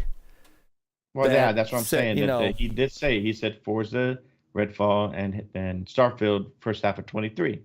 Right. And so the whole time since then, they stuck with that. But then during the direct, all we got was 23 for Forza. It's like, okay. And I kind of figured that Todd Howard would, but that's his baby. Starfield been working on it for years, that he's going to handle that. He's going to show that off his way. So we shall see. How long has it been since the direct? We're already going on the second week. Yeah. And, somebody online had said, oh, yeah, we might get the Starfield in something 2 weeks from the direct. Like, okay. That would be crazy. Yeah. So, I don't know. We'll see. I mean, we got a lot of games to play, and whether or not it comes out in March or whatever, or they push it back. And it's curious because I feel Starfield, if it still comes out here soon, within till June, I still feel like Hellblade 2 could be that fall game, but it's curious because if they delay Starfield until the fall again, it's like, okay, well, we may not get anything else, but we'd have to wait till the June E3, so-called show for Xbox. Yeah. Like I know y'all brought that up too, I mean, I think we pretty much knew Nintendo and Sony were not going to be at E3. But Microsoft is there, and they are there across the street. Yeah, so they are celebrating during the same time of gaming and all that, and bringing their news. We'll have to see and wait to see when people go to this new E3 that's run by the people that run packs, right? And I think people who run packs do a good job, and they'll be able to bring in. They do a real good job at the PAXs. That seems like to be the biggest packs, and they're able to draw some bigger stuff there. So you may not have the big three there on the floor, but you could have, some of these other, Capcom and Square Enix, which I've seen them. Capcom has always had a pretty big booth at right. PAX, and Square Enix, I think, or was it Bandai Namco? I don't know. They had actually a pretty big booth there one year. Well, here's the issue, though. We talked about this last week while you were out. Yeah. So far, nobody's signed up for E3. In fact, and I showed it last week, it hasn't changed. The site? Yeah. The site still says coming soon. Like, but there's still... I don't know if it's too soon for them to start showing the people that... I don't... Even like PAX. It's I don't know if February. they show everybody that far ahead of time. Well, true. I mean, you're talking about 4 months away. Mm-hmm. This is it's a big deal not to... I think, honestly, I think that not having any of the big three is and knowing that the rest of everybody else could simply do their own show whenever they want, their own, video show, I have a bad feeling about this. And it's not... I don't think it's... Let me also say this, because I hadn't said this before. This is not Reed Pop's fault. The ESA has been sitting on a problem ever since social media started, and I don't think that they've been able to properly pivot in that age correctly. And I think this is... I would not be surprised if they end up canceling this. I'm not saying they're going to, but I don't know that without Microsoft, Sony, Nintendo, EA, I mean, obviously Activision won't be there. Activision is still trying to, do their thing. I don't know. You don't think they have a Diablo? When's Diablo 4 coming out? I don't think Activision Blizzard's going to be there because they're in the middle of this acquisition thing, and I think they want to concentrate on... Well, Diablo 4 could be there themselves, right? I mean... Blizzard... I don't know. They could put a booth. I mean, that's the thing. We just don't know, because even like the PAX, sometimes you don't know exactly who's going to be there. And I can't really remember like how soon they start putting, who's going to be there on the floors, when they show you the map and stuff. Maybe it's too soon for them to put a map. I'm not sure. And then say, and then they start. But you are right in a way that E3 is dead. The E3 that we knew before. We may never get Nintendo, Sony, and Xbox on the same floor ever again, because that's just with the streaming, and they could do their own Nintendo Direct and State of Play without spending all that money, and still they're still getting the attention for the games that they want people to see, and they're still selling well, and they don't need E3 to do that anymore. But I think E3 will not, but the smaller developers and studios could take advantage of that, and so they can, get that engagement, get that, the attention on them. I mean, but LA is huge though. So PAX, the way, I mean, this could be, you got PAX West, East, and of course you got West, but further west. But LA is LA, and it's just different, right? So yeah, and it's more expensive, and it is, but it's still people like some of our friends like Lemon and they're all looking forward to it, and they're going to show up. I know, but they're gonna show up to a show that's got nobody there. And Well, and we'll that's see. the thing is they've got Well, is Xbox going to be there? Are they doing a fan fest? Do we know? no, they are they're not. skipping They're it not going to be in the completely. Microsoft studio. Not at the same time. Mm. That's what I mean. I didn't know that, but I Yeah, just haven't heard anything that they were not they going are. to not do that. They're gonna do their own thing So at it's just some a stream, point. like they've been doing. Yeah, Like they did last year. Nintendo, Mm. and I mean Nintendo, like they're doing a direct tomorrow that's gonna go over stuff, and we'll talk about Nintendo in a couple minutes. But, Yeah. you know,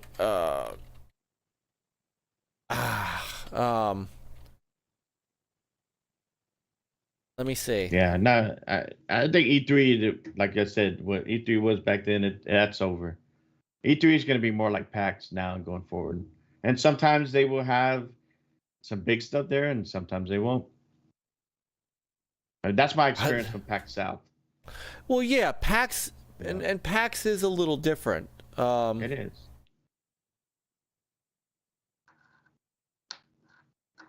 But even though LA is expensive, but it's still LA. So, yes, without the big three, but they could still draw something there to excite people. But of course, like you said, they haven't advertised that. And they are competing with Keighley, the summer deal. So some of these studios would rather get with him to show off their games, reveal it there on his deal. But it doesn't mean like they can't like have a small booth so people to play it. People might see it on the Keighley stream, and maybe some Xbox Nintonians, and well, they're probably not going to do it, but they're not going to have anything there. But it's like, why can't they have something playable, maybe for something that's going to come out soon, But then again, it all depends. Money. How much is E3 showing? How much are they going to be charging this year? Well, I mean, it's millions of dollars to do. Oh, I know. To do booths. It's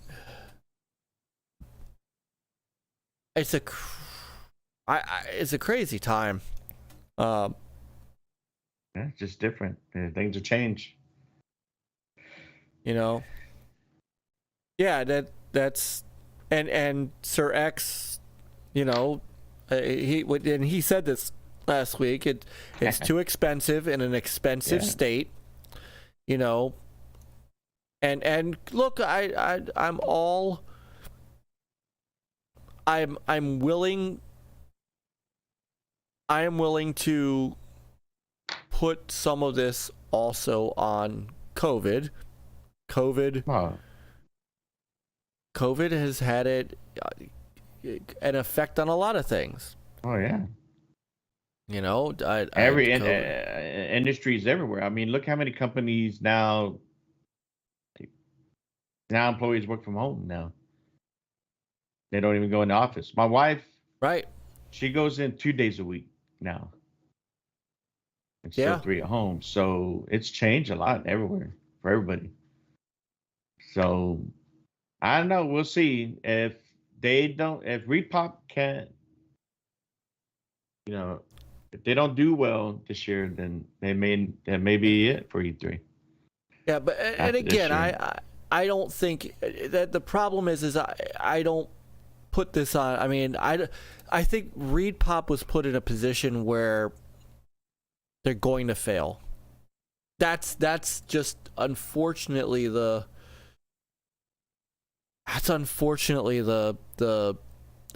crux of it for me is they're being put in a position to fail, and it's not their fault. So,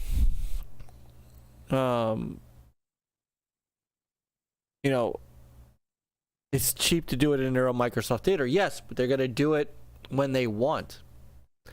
I don't know. I don't think that they're going to do it. I don't think they're going to use E3's date.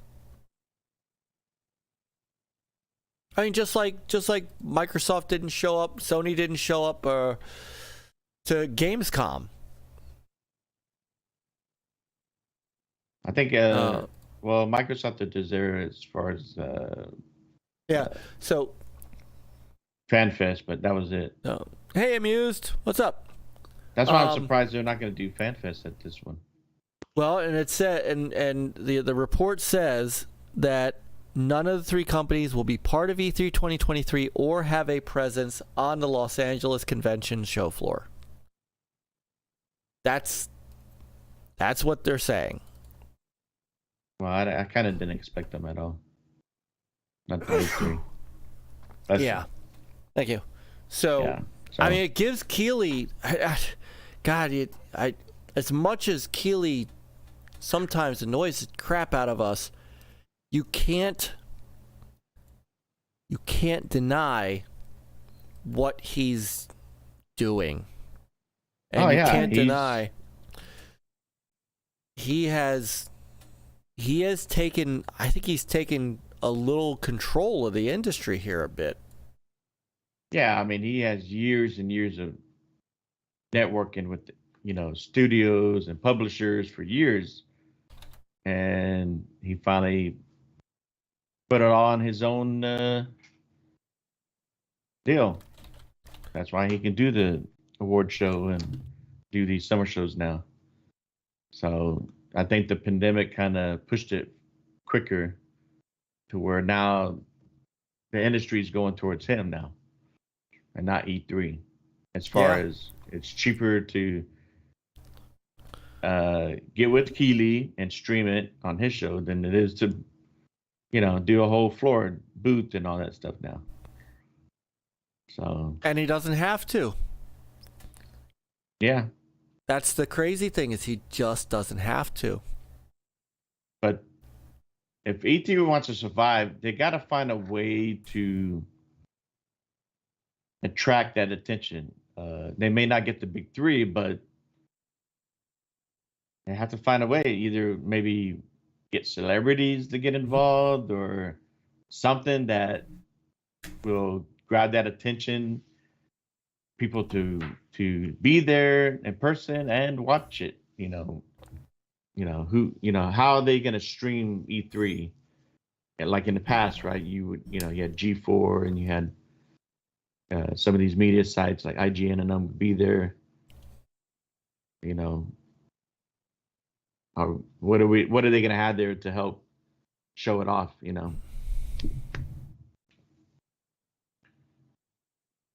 Hey, what's up, brother Rico? Rico Popped in. I saw Amused. I did. He's getting ready for work. Sir X. Yep. Yeah, we got a nice little crowd tonight. So many of them came in after our initial rant. So, no, I definitely missed you guys last week. It's just, yeah, we missed you too. It was a great. I wanted to be on, but man, it was really rough. Last all week, right. And the wife wanted to spend some time together. No, it happens. It happens to me too. So yeah, it does. Yeah.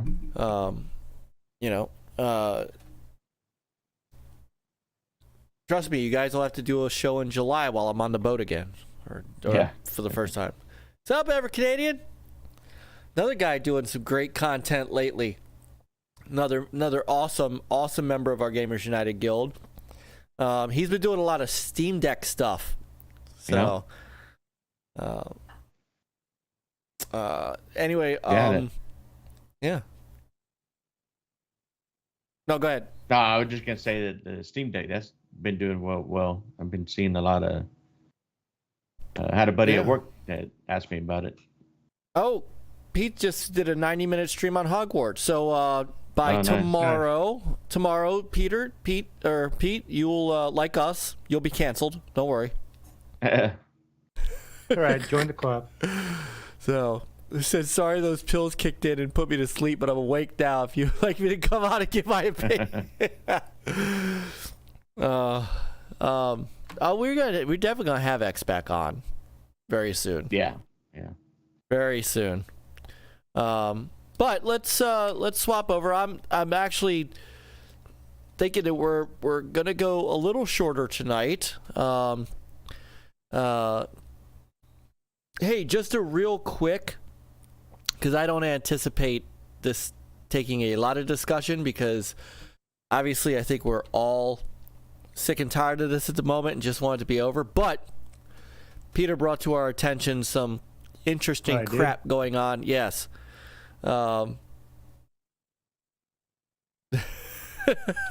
He said, cancel me. I already have it twice. OEP, then classy, now the hands. Hell no. There was so you guys know the in this whole stupid FTC Activision Blizzard bullshit, Microsoft took a ballsy move and subpoenaed or requested a subpoena of Sony's records. Because what they want to do is, Sony's been complaining about, Microsoft having sole rights to Call of Duty, and of course they continue to lie about Microsoft's intentions with Call of Duty, even though Microsoft has said several times, and offered contracts to Sony.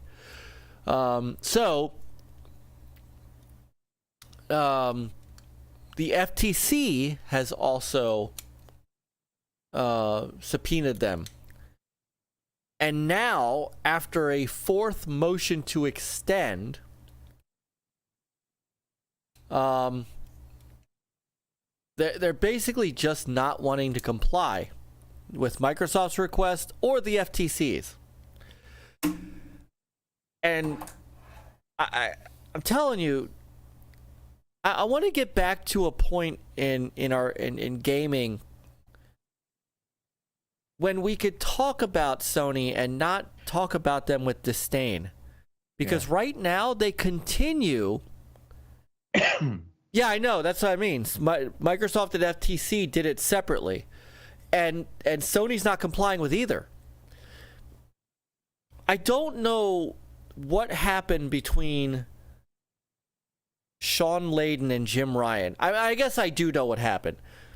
Guys like Sean Layden, Shuei Yoshida, Kaz Hirai, Andrew House, even though I didn't like Andrew House, thought Andrew House was a prick, but these guys were all like gamers. They cared about the games, they cared about the thing, and Jim Ryan is just he's cut from the Sony cloth of I care about the business.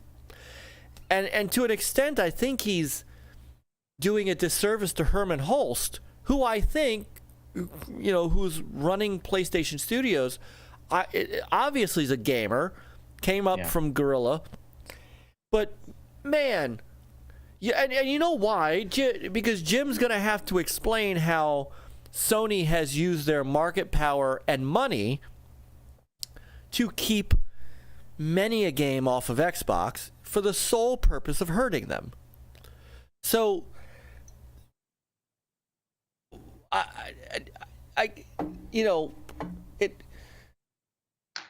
it's getting to where I'm getting such a bad taste in my mouth with Sony as the business side. They got a great product, they make great games, but good God, if you want to talk about people that have a PR issue, right? Microsoft's got a PR issue. Microsoft's got a Sony right now has got a PR issue that they just don't have to deal with, because as Chris, you said earlier, and Peter, you said earlier, Microsoft has a media problem. Media they've got a headwind with the media. Sony doesn't. So you're not hearing any of this nonsense in the media about Sony. And so, they can coast. But man, they are not making it easy for folks like us to rally behind them.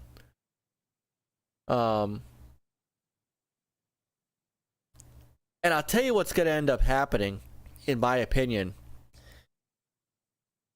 I think that Sony is putting the FTC in a very bad position because it looks bad if Sony shows that they've purposely been trying to hurt Microsoft by holding games off their platform contractually. And at the same time, the FTC, which Sony wanted to have this lawsuit, the FTC is eventually gonna go, okay, so now we can't go forward with this because we're gonna look bad. I have a feeling that the FTC is gonna have to drop all this, and if they do that, I think the CMA, because they've been awful quiet lately themselves. Mm-hmm. I think the dam on this is gonna break soon. And I think Sony's overplayed their hand here. I guess I think what Sony was hoping, because I'm sure they were like, at first they were like, okay, maybe Xbox will give up. You know, they keep, it's gone too long. It's going further. It's going to go to court, blah, blah, blah. And you see all this shit from CMA. Oh, the CMA this, they may not. EU, blah, blah. But it's like, wait a minute. I thought we were told that the CMA and EU would decide in April. But why do we keep hearing this stuff like, well, they might have this and that? It's like, we don't know anything until they give us their complete review of, whether or not they agree on. And we don't know what kind of deals that, they've talked to Microsoft and, there may be, concessions that they agreed on with Microsoft on the side. We don't know that, what's official. We've heard about the 10-year stuff and this.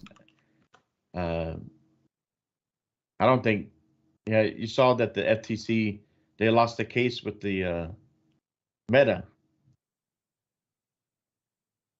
Meta was taking over another right. VR deal, right? And Yep. so it was looking like they were monopolizing the VR industry.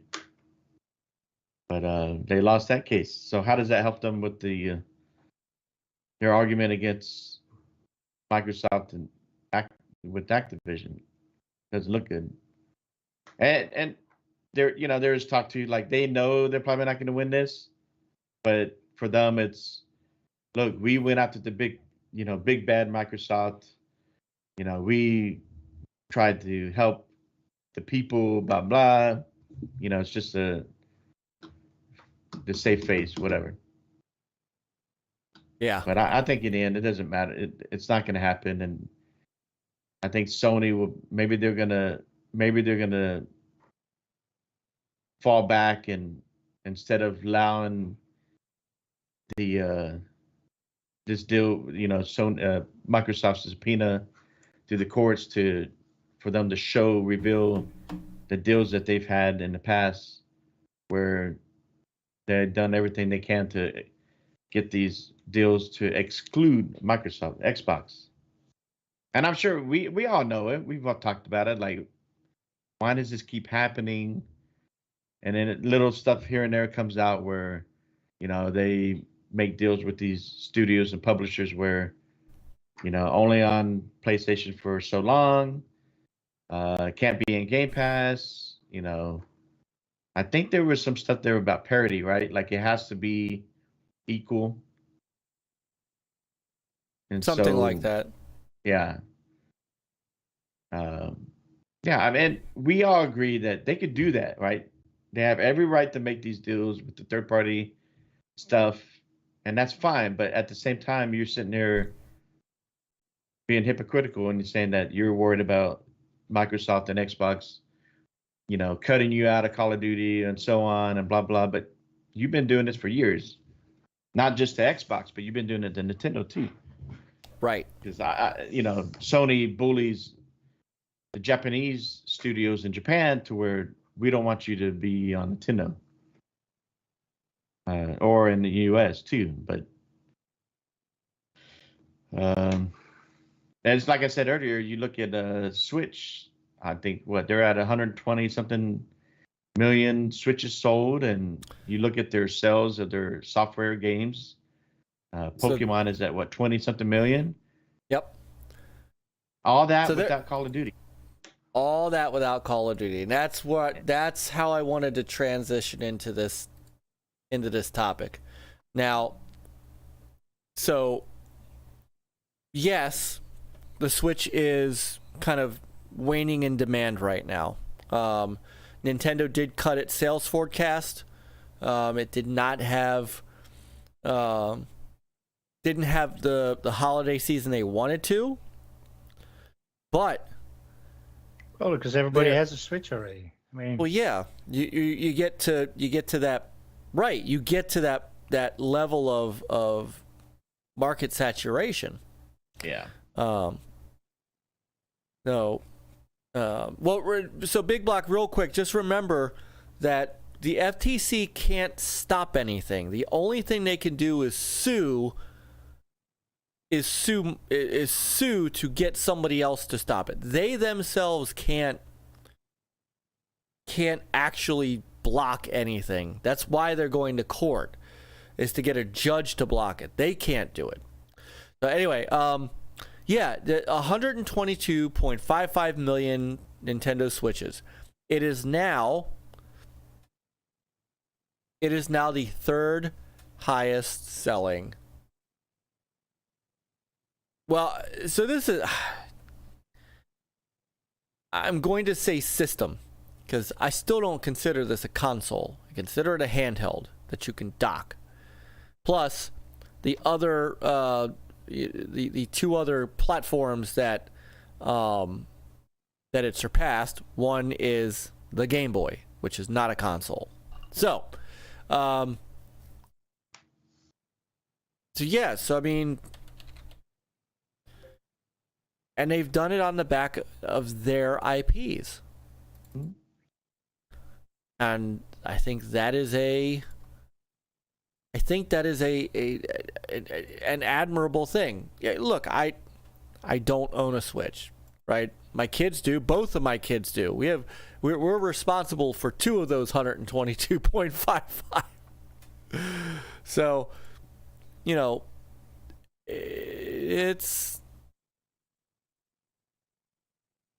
it's Nintendo has struck gold again. All right, I just wanted to get that full screen. They caught this lightning in a bottle with the Wii. The Wii U didn't make it. Wasn't nearly as successful. They came back with the Switch, and it's been nothing but a success for them. It's a big, and that heads into tomorrow's Nintendo Direct, where they're going to talk about all the games coming out in 2023. Yeah. So, I mean, Nintendo, I mean, they've been out, they got 10 years on PlayStation, to what they built as far as their Mario and Zelda, and they have generations that have grew up on those IPs, and so I mean they're okay. That's why they're like, okay, we're not worried about third party. We're not worried about being 4K 60. The games are good. They look good, and people do. Like you said, it's saturated. I think people are happy with the Switch who like playing on the Switch. But it's getting to that point. I think I've seen rumors that looks like the Switch 2 or whatever they're going to call it, it's going to be coming soon at some point. Because like Zelda, this Zelda new one is obviously made for the Switch, but the first one was made for Wii U and then ported to the Switch, right? Right. I think the next Mario game that comes out, it's probably going to come out for the new Switch, because they always like to showcase the Mario with the new hardware. So we'll see. I mean, they're just like you said, they got to the point where they're not selling any more Switches, so they're probably like, I'm just curious what they're going to do if they come out with the Switch 2.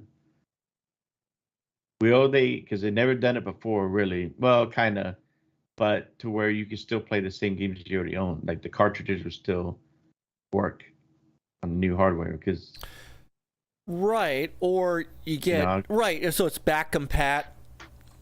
Or it could be a split release. Like so, Nick says, they need a new system. I wouldn't be surprised if Tears of the Kingdom is the swan song for the system. Mm-hmm. The other thing to remember too, though, is as always, Nintendo never goes with the flow. The Switch was never powered to the new consoles to begin with. So there's a small part of me that thinks they could think as long as the Switch will still sell, and they blamed semiconductor shortages on their holiday season, but let's say that continues to sell well, these new games pick up more steam for the Switch. What's their incentive for bringing out a new piece of hardware? True. They don't need to compete graphically. I mean, they could just they came out with the updated version Switch, right, with the OLED. I mean, they could come out with a updated Switch with a little bit better hardware. It's still a Switch, still play all the same game, but now you can 4K, 60, whatever. A little more powerful, but it's still a Switch. Why change it? I do like when Dreadpool said Super Switch. It would be cool if they call it Super Switch, but they don't really have to, though. I mean, I think they're successful the way they are, and like you said, they could surprise everybody. Said, hey, we're just coming out with another Switch. It's 4K. This and that, blah blah. It's more powerful, and keep playing the same games that you always, you've had already with the Switch, and they'll just keep making more money. And people, oh yeah, I'm gonna upgrade to that now, and keep buying those games. And you don't need, and they're gonna get Call of Duty. That's the thing. They're now going to get Call of Duty. So. Yeah, I kind of hope the backwards compatibility is physical with the cartridges, and then you already have your. I hope they see kind of like what Xbox and PlayStation are doing, where you can bring over your game. Well, Xbox, right? I don't know. On the PlayStation, the games that you own on the PS4, you still own them on the PS5, right? But was it the same? Like Xbox, you pretty much had your whole library carried over to the new consoles, the new gen. So I hope Nintendo kind of adopts that, and not here's the new Switch, but you can play all your stuff on online. You have to pay for online and all that. I don't know. Peter went to go get his Switch. Yeah. By the way, I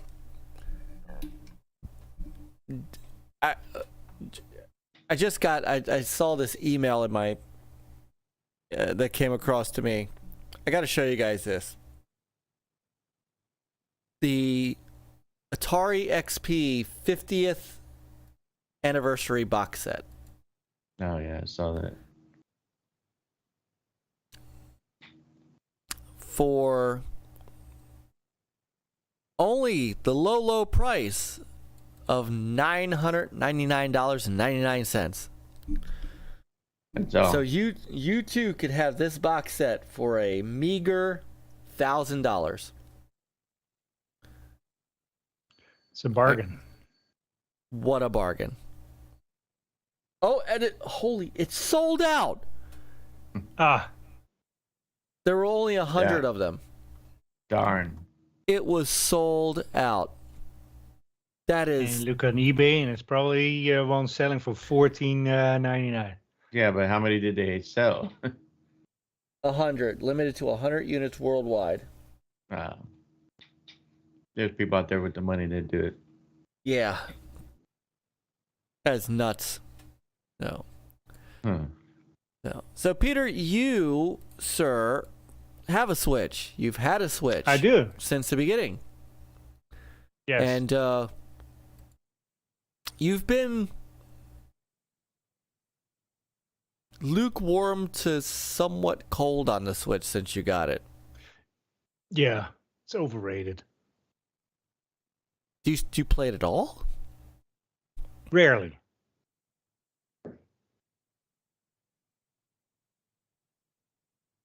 If anything, I'll play the Switch Sports, and that's it.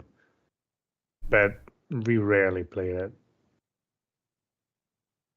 Yeah, we have a Switch too. And, I mean, I played the Mario and Zelda Breath of the Wild, but other than that, I really haven't. I don't touch it. My daughter really hasn't either. She's always on her phone. So, this is probably the first Christmas we did not buy her a game for the Switch. She didn't really ask. So The prices are not like 3 years ago. I bought like some games for like maybe $30, and now the same games the last 2 years were 40. yeah. They're like, what the? And then they said the new Zelda is going to be $70. So Yeah, they're they're- their post. Their yeah, store they're- post. Oh, did that's they? the new Who price. knows? Yeah, yeah, that's the new price for all the games now. So Maybe that's why they Interesting. want to bring out a Switch Pro so they can charge $70 for a game. I don't know. Sorry, Nintendo is garbage. Damn. All right, hot takes by Peter Huting. Yeah, The views, I mean, and, it's the, view, it's the views and it's the opinions s- expressed. It's the same thing, slightly different code, and it's like here, now the $60. Right. That's yeah, I got into the I like Big Block. He said him and his kids they all Mario and Animal Crossing, and I got into Animal Crossing too with my daughters. But I and I didn't like- keep doing it, you know. I like helping the kids set up the Mario Kart live thing. You know, this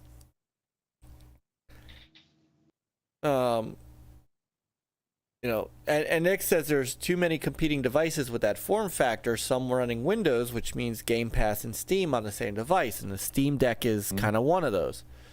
Yeah. I think Nintendo should become third party. Just get rid of their own device shit. I would be Just have wild. the games run on anywhere. It would make a lot of money though. That software. Well, probably you know, not. Nintendo is such a cult that it probably doesn't make. It's not that you put it on a million more machines, you'll make 500,000 more or sell 500,000 more copies. But like, how many of us like? I would love to play Mario Kart on Xbox Yeah. or Zelda. Like they, you know, I mean, they're selling like 20 million on the Switch alone. Imagine how much they could sell those on the other systems. Yeah, where people could play where they want. Well, and to give true online play to some of these things. Mm-hmm. You know.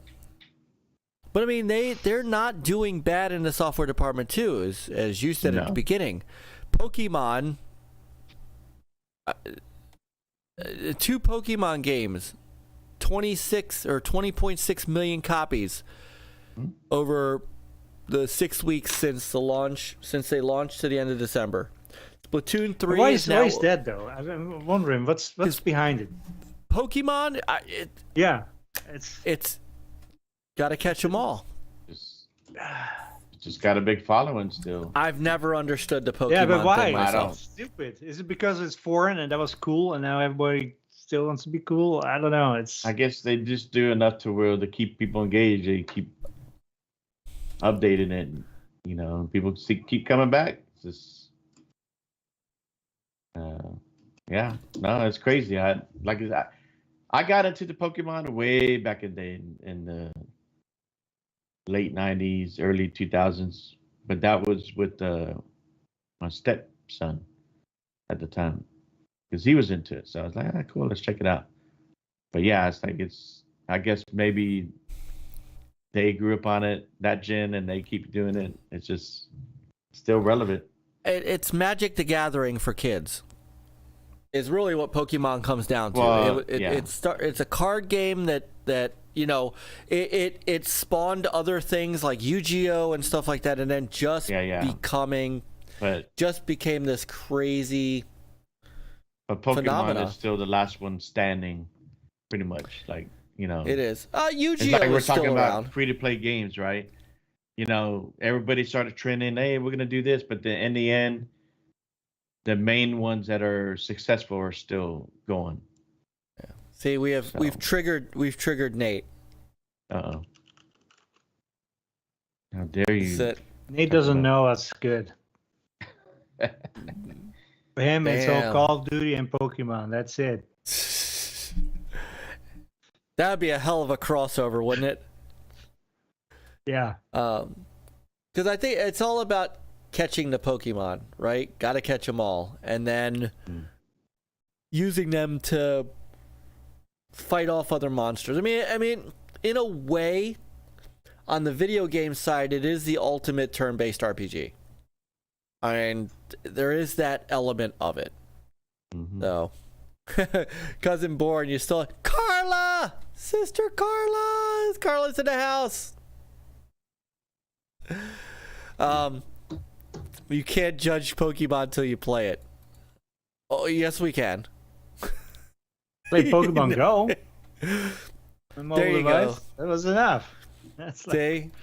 What's up, Cousin Born? He said you're still on. We're wrapping up, but yes, we got onto Pokemon for some weird reason. I mean, no, it really is all it Pokemon really on as a card game is, again, it's Magic the Gathering for young kids. The video games are very much RPGs, but they're RPGs for a demographic that just loves them, plus Nate. So I don't get it, but I'm not an RPG person either. That's a whole other issue, is that I don't play a lot of RPGs. So I'm not suggesting. Excuse me. There you go. Digimon's the other one, Sir X. God, I remember when Pokemon Go came out too. Right? And there's Detective Pikachu.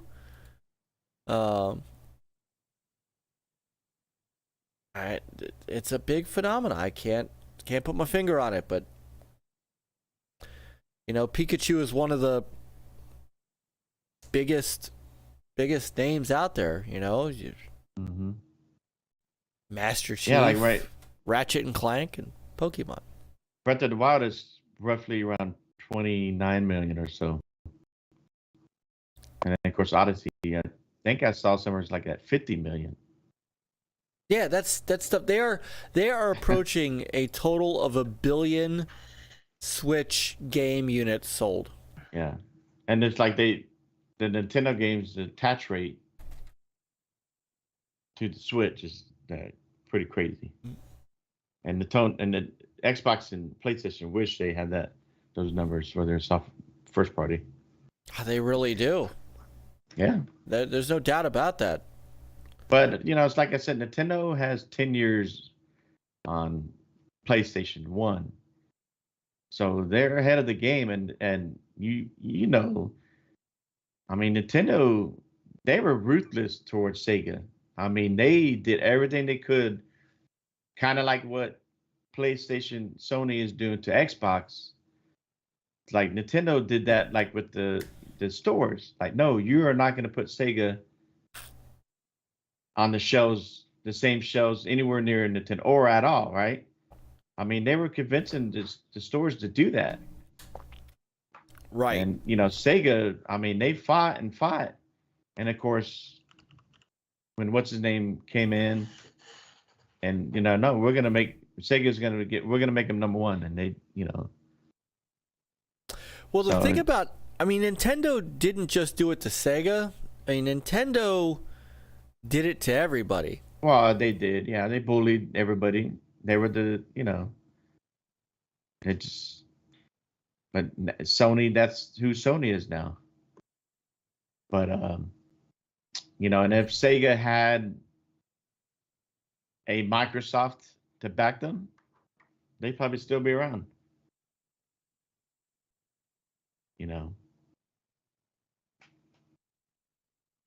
But Sony's, I think it's gotten to the point where once Microsoft decided and they promoted Phil and brought Phil to the big table and they took Xbox seriously and they're like, okay, let's get out the middleman, the suit guy. All right, Phil, what do you think we need to do to make Xbox successful? What do you need? So that put Xbox in a position where now they can seriously start building up the ecosystem and compete with Sony and Nintendo too, So, they're years behind too on what Nintendo been in the business. So, but I think overall, the industry's pretty good. I think it's healthy, despite the bullshit, the way Sony's been handling this whole deal with the acquisition. I just think overall that, we're getting a lot of good games everywhere. And that's what it mainly should be about, right? We're getting tired of this whole FTC acquisition shit, this and that. We need these media people and all that. Let's get to the game. Let's focus on these games, no matter the platform, and celebrate what they. And that's why I wish Keighley, who does a good job as far as what he does in the industry, but he needs to do a better job to where he can bring, highlight a lot of these games that are being made everywhere, no matter the platform, and really celebrate, reward these developers for what they do, the creativity and all that they bring to us. No matter how big or, or what platform it's on. I wish media and them would get away from that shit. It's old, but I guess they think that negativity and all that sells, gets clicks. So. Oh, it does. We know that. Unfortunately, yeah. But I think that's slowly starting to die off. But if it ever, it's never going to go away, but. Yeah. The Carl is in here talking about a Pokemon Battlefield mashup. Gotta kill them all. Nick says, now I just had this image of Ash looking like that guy in Starship Troopers. Jigglypuff with a 50 cal. Good grief. Cousin Born said, why is there not a Pokemon kart game? No, we get the one you were just talking about, the alien one, the bugs. Oh yeah, Starship Troopers. Starship Troopers, but it's going after a whole planet of Pokemon. They keep, coming to Earth to try to take, damage. X says he thinks Microsoft is buying Activision to show Sony's true colors to the world. I don't think they're doing that. I think they're doing it because they want the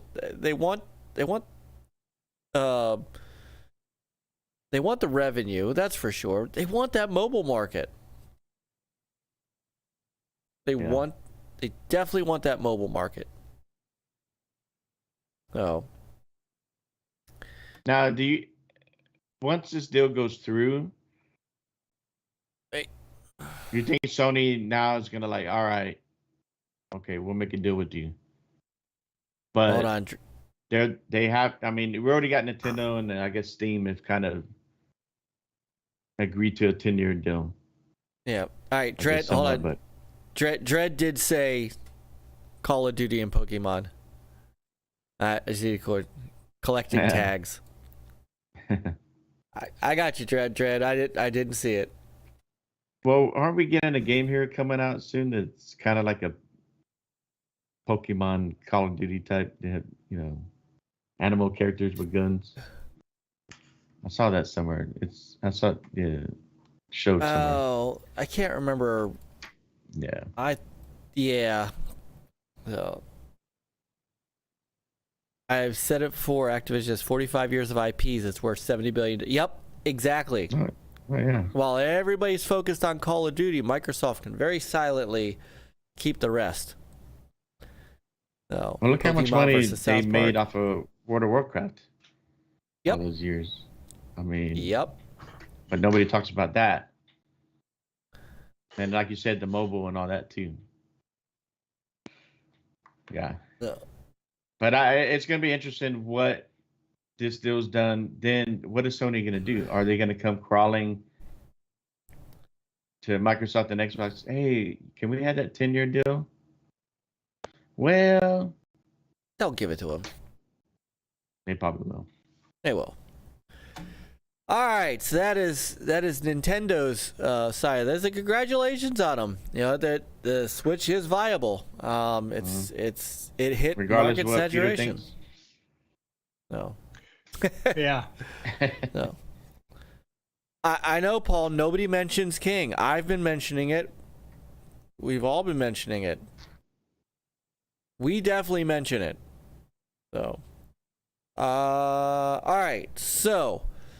I think, though, it is 12:15, and I believe that we have covered everything. Man, we covered everything pretty rapid tonight.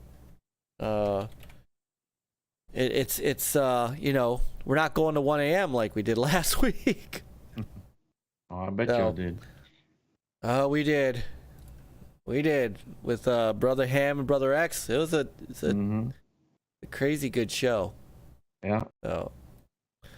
So, yes, glad I caught you for all things wrapped up. And let's take a live look in. Hold on. Browser. That's what I'm looking for. Oops. Yep. There we go. Let us take... There we go. A live look in at our sister, Trinity, who is doing some hi-fi rush. And she's got her nice... I tell you what, I like her layout. I like the animated turtle. She's got the little Teenage Mutant Ninja Turtle thing, though. She's got the really nice schedules and stuff. She does have Spooky's GoFundMe. I didn't get a chance to mention it last week, but with everything going on with our good brother TJ, he's trying to get over to America. He's got to get out of. He's over. We know he's over in Australia right now. His family is here. His fiance is here. So. There's a GoFundMe that is up, and you can go to her page. She is down in the description below, too. She is a member of the Gamers United Guild. As you see, she's got the tag there. And just a Spooky's a wonderful guy. Gotten to know him. Trinity is equally wonderful, and we need to get him over here. So if you guys have an opportunity, check out the GoFundMe, and of course stop over when we're done. We're gonna start taking off here and go over, say hi to Trinity, pop in the chat, tell her we sent you over. She's playing Hi-Fi Rush, so she knows the good quality too. So you're welcome. Dude, look at her. She's like, I know, man. She's focused. You could tell when she's focused. She doesn't do a lot of talking. Yeah. She is. Yeah. She is definitely. But look at her. She's bopping to the rhythm of the music, though. You can see it. She's got that bop going. Yes, her channel. I'll tell you what. I'll put it here. But her, like all of our Gamers United Guild channels, she is down below in our description. But let me. There it is. Is cut and paste. It's okay. I got it. There is her channel. So she's awesome, Carla. Would you pop in? Tell her we said come check you out. She's awesome. Still can't send her. I mean, send you. So, all right. Have we got everything covered? I think we do. Anything else for the collective tonight, gentlemen? Yeah, I'm kind of fading, so. I know, I am too. It's been a long day. There's been a lot of news, but not really. Like, I guess, yeah, like y'all had a lot to talk about last week for sure. Yeah, but we talked about a lot tonight. No, we did, and we covered a ton. You allowed me to kind of recap on the news from last week. So of course, brother, of course. Of course, we knew we had to get. You get my bullshit opinions. No. Yeah, that's right. Yes. Hey, there was no fighting and arguing, right? So. Nah. Nah. Right. Yeah, with all the Halo, like, I kind of agreed with you about the Halo deal. I know. What I know. You need sleep. Yeah. No, but I do agree that the management. I did feel like, yes, they had a problem with how they manage things over there, but I think in the end, I mean, the game Halo Infinite's a great game. Mm-hmm. But it's solid. But we'll see what happens. Going forward, we'll see. But people just, regardless of what people think of 343 and the management and all that, but don't forget about the game. Go play it. Don't just bash it. If you haven't played the multiplayer, if you're into that stuff, check it out. You may like it. Right? Yeah. Check out this. Check out. Speaking of liking it, look at this. I know I've already been on one side scrolling level, but this is. Yeah. It looks great. This is off the hook. Yeah. So. Hey, thanks, Big Black. Spooky, yeah, brother. Thank you guys, Spooky. Yeah, it's gonna be great being on with you tomorrow. I'm gonna take an evening off of the gym to hang out with Spooky and company, and there you go. Brother Paul is making his debut tomorrow as a full-time member of the Backlog Bastards. So I have to put up with. I mean, I'm gonna be on with Brother Spooky. Paul tomorrow. So, but. We'll check out, and his description also below in the well, shit, you know what I did? I gave you hers. It's only fair if I put Spooky's in there too. So, and that way you guys can sub to Spooky, check him out, check out the GoFundMe. I have no problem pimping his GoFundMe. He's tired of shrimp on the Barbie, so yeah. Give him a juicy steak. Hell yeah. But like we said before, look forward to seeing him and Trinity together in the same place. It will be nice. Wish them the best, and that's all we, hopefully it works out. Well, and if they come east, because Spooky is from New York. Yeah, New York. Yeah. If Trinity comes east, New York's not that far away, and maybe we get to break bread. That'd be a wonderful thing. So, all right, let me get us out of here, folks. Head over and say hi to Trinity. Let her know. Let her know we love her. Let her know we've been hanging out watching. Say, hey, they've been stalking you for the last 15 minutes. But please, support Trinity, support Spooky, support all of our Gamers United Guild folks. There's a lot of great people, in our group, and I can't speak highly enough about them. Nick, we do Retro Roots, which has been a fun, awesome show where we get to do some retro talk, and his Geekstorian channel, also in the description below. His Geekstorian channel is fantastic, and if you Xbox people,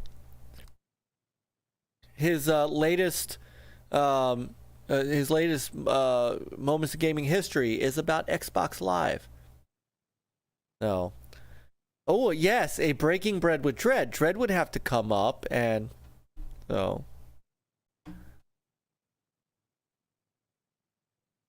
Yeah. Spooky, delete that message. That's tomorrow. All right, hopefully, I have all right. Damn it, that's the second. It's not just you. Hasslehoff did this last week on the stream. We are going to be inviting. You did. Although that's a good sign if he thinks he's joining. We are going to invite Ham Solo from They Say We Say Gaming and his crew to the Gamers United Guild, and we'll make that official announcement once he says yes, which should be tomorrow. It's tomorrow night at some point. So thanks, Spooky. But also again, Geekstorian. Other folks who have been in here tonight that are also great members. They're all great members. I'm not trying to single anybody out, but Infinite, EverCanadian, fantastic channel. Infinite's part of Retro Renegades with Doggy and and Graphic God and Paul. And Cerebral Paul is not only members of other podcasts, he is an official member of the Gamers United Guild. His channel. If I miss anybody, I'm sorry. It is a long day. Jago, of course, is part of the guild, is part of Retro Renegades. Flamish is part of the guild. He has that great Sunday show. There's, of course, tomorrow is the Backlog Bastards at 8 o'clock, which I'll be on with, and you were on last week, Chris. I'll be on with him tomorrow night with him and Charlie Hustle. And, Charlie, you're by proxy, so if you want to actually be a member, let me know. You're in by default, but and Go Game Go is also on at 8 o'clock. They do a fantastic show, and I think they're doing 90s movies tomorrow. So I might have to double dip because I might have to be on Spookies, but at the same time watching Go Game Go at the same time because they're doing a bracket. So. That'd be a heck of a crossover show. That'd be a nice little mashup to do one day. The Go Game Go Bastards. And then 9:30 p.m. is Amico Forever with brother DJC Game Studios, who is also in the chat tonight. Chuck and Nick and Rab, Retro Advisory Board. On Friday is Iconic Video Games Podcast with the aforementioned Axel 1324, who was here, and Princess Zelda and Doggy Dog, who was here. On Saturday is the Evercast with brother Rich Bacon Ice Cream Productions, who was here in the chat tonight as well, with Pete. And then Saturday after, or kind of mid-evening, is the Dragon's Den with brother Lemon, 108 Dragons TV, the right hand of Zeus himself, and his wonderful crew. Also on Thursdays, I forgot about Thursdays, sorry, is Four Guys with Quarters. That is on Thursdays. And then Trinity is also, I think she is streaming on Thursday, and depending on what goes on, I might do some more high def rush myself. And then Sunday is the Flamish experience in the afternoon, and TXR, the Xbox Roundtable, at night. Monday, there's a serious, as you hear, there's a Gamers United Guild show for every day of the week. On Monday is Astro Smashed with DJC Game Studios, and Papa Pete, who also did some streaming tonight. Papa Pete, a great collector and member of our guild. Just everybody is. I love this group so much. We have so many different types of shows for you, whether you modern gaming, retro gaming, Xbox, PlayStation, Switch. gogamego does a lot with Nintendo Switch. Retro stuff all over the place. And if the frickin' Amico would just come out, Chuck's got a show for you. So we such diversity in our channels, and we love it. So go check out all the Gamers United Guild channels. That's right, he's doing a 3DO Thursdays too. It's pre-recorded, so he's doing premieres. So, all right, thank you everybody. We're gonna get the hell out of here. Hey, what's up, Mo? Just as we're getting done, the only person who hasn't come in yet is Pluck. So, but thank you guys so much. Peter, Chris, great show tonight. Always a great pick me up on these freaking hard days. Oh, and, definitely. Yeah, I feel you. I've definitely had one of those day and week. So yeah, I feel pretty good. I'm gonna jump off. I'm gonna hit the restroom, and then my head is gonna hit the friggin' pillow. So I know I also saw some other, everybody else who's jumped in. Carla, Cousin Born, Sir X, Brother X, Brother Salvatore. I'm never gonna forget Salvatore again, since I forgot about him on my stream last week and felt horrible about it. And I know he was here. Brother Nate, Cousin Born, Brother Charlie, Brother Rico. And then, of course, I named a whole bunch of other people here. Brother Amused, who was heading to work. And, again, a bunch of other people who are part of the guild are here. And, of course, Brother Dread, who would love to do a Breaking Bread with Dread and Spooky and Trin and all of us and stuff. And Brother Back, who's getting back to work after his concussion. That was some great news we heard on Twitter today. Yeah. So, Brother Back, always great to hear good news like that. So, and Brother Big Block. I just in case I didn't say his name already. So, all right. Whew. Good night, everybody. Hey, pick up a controller, get some gaming in, go say hi to our wonderful sister Trinity. Look at that smile. And we'll see you soon. Play on, gamers. Game on. Adios, everybody.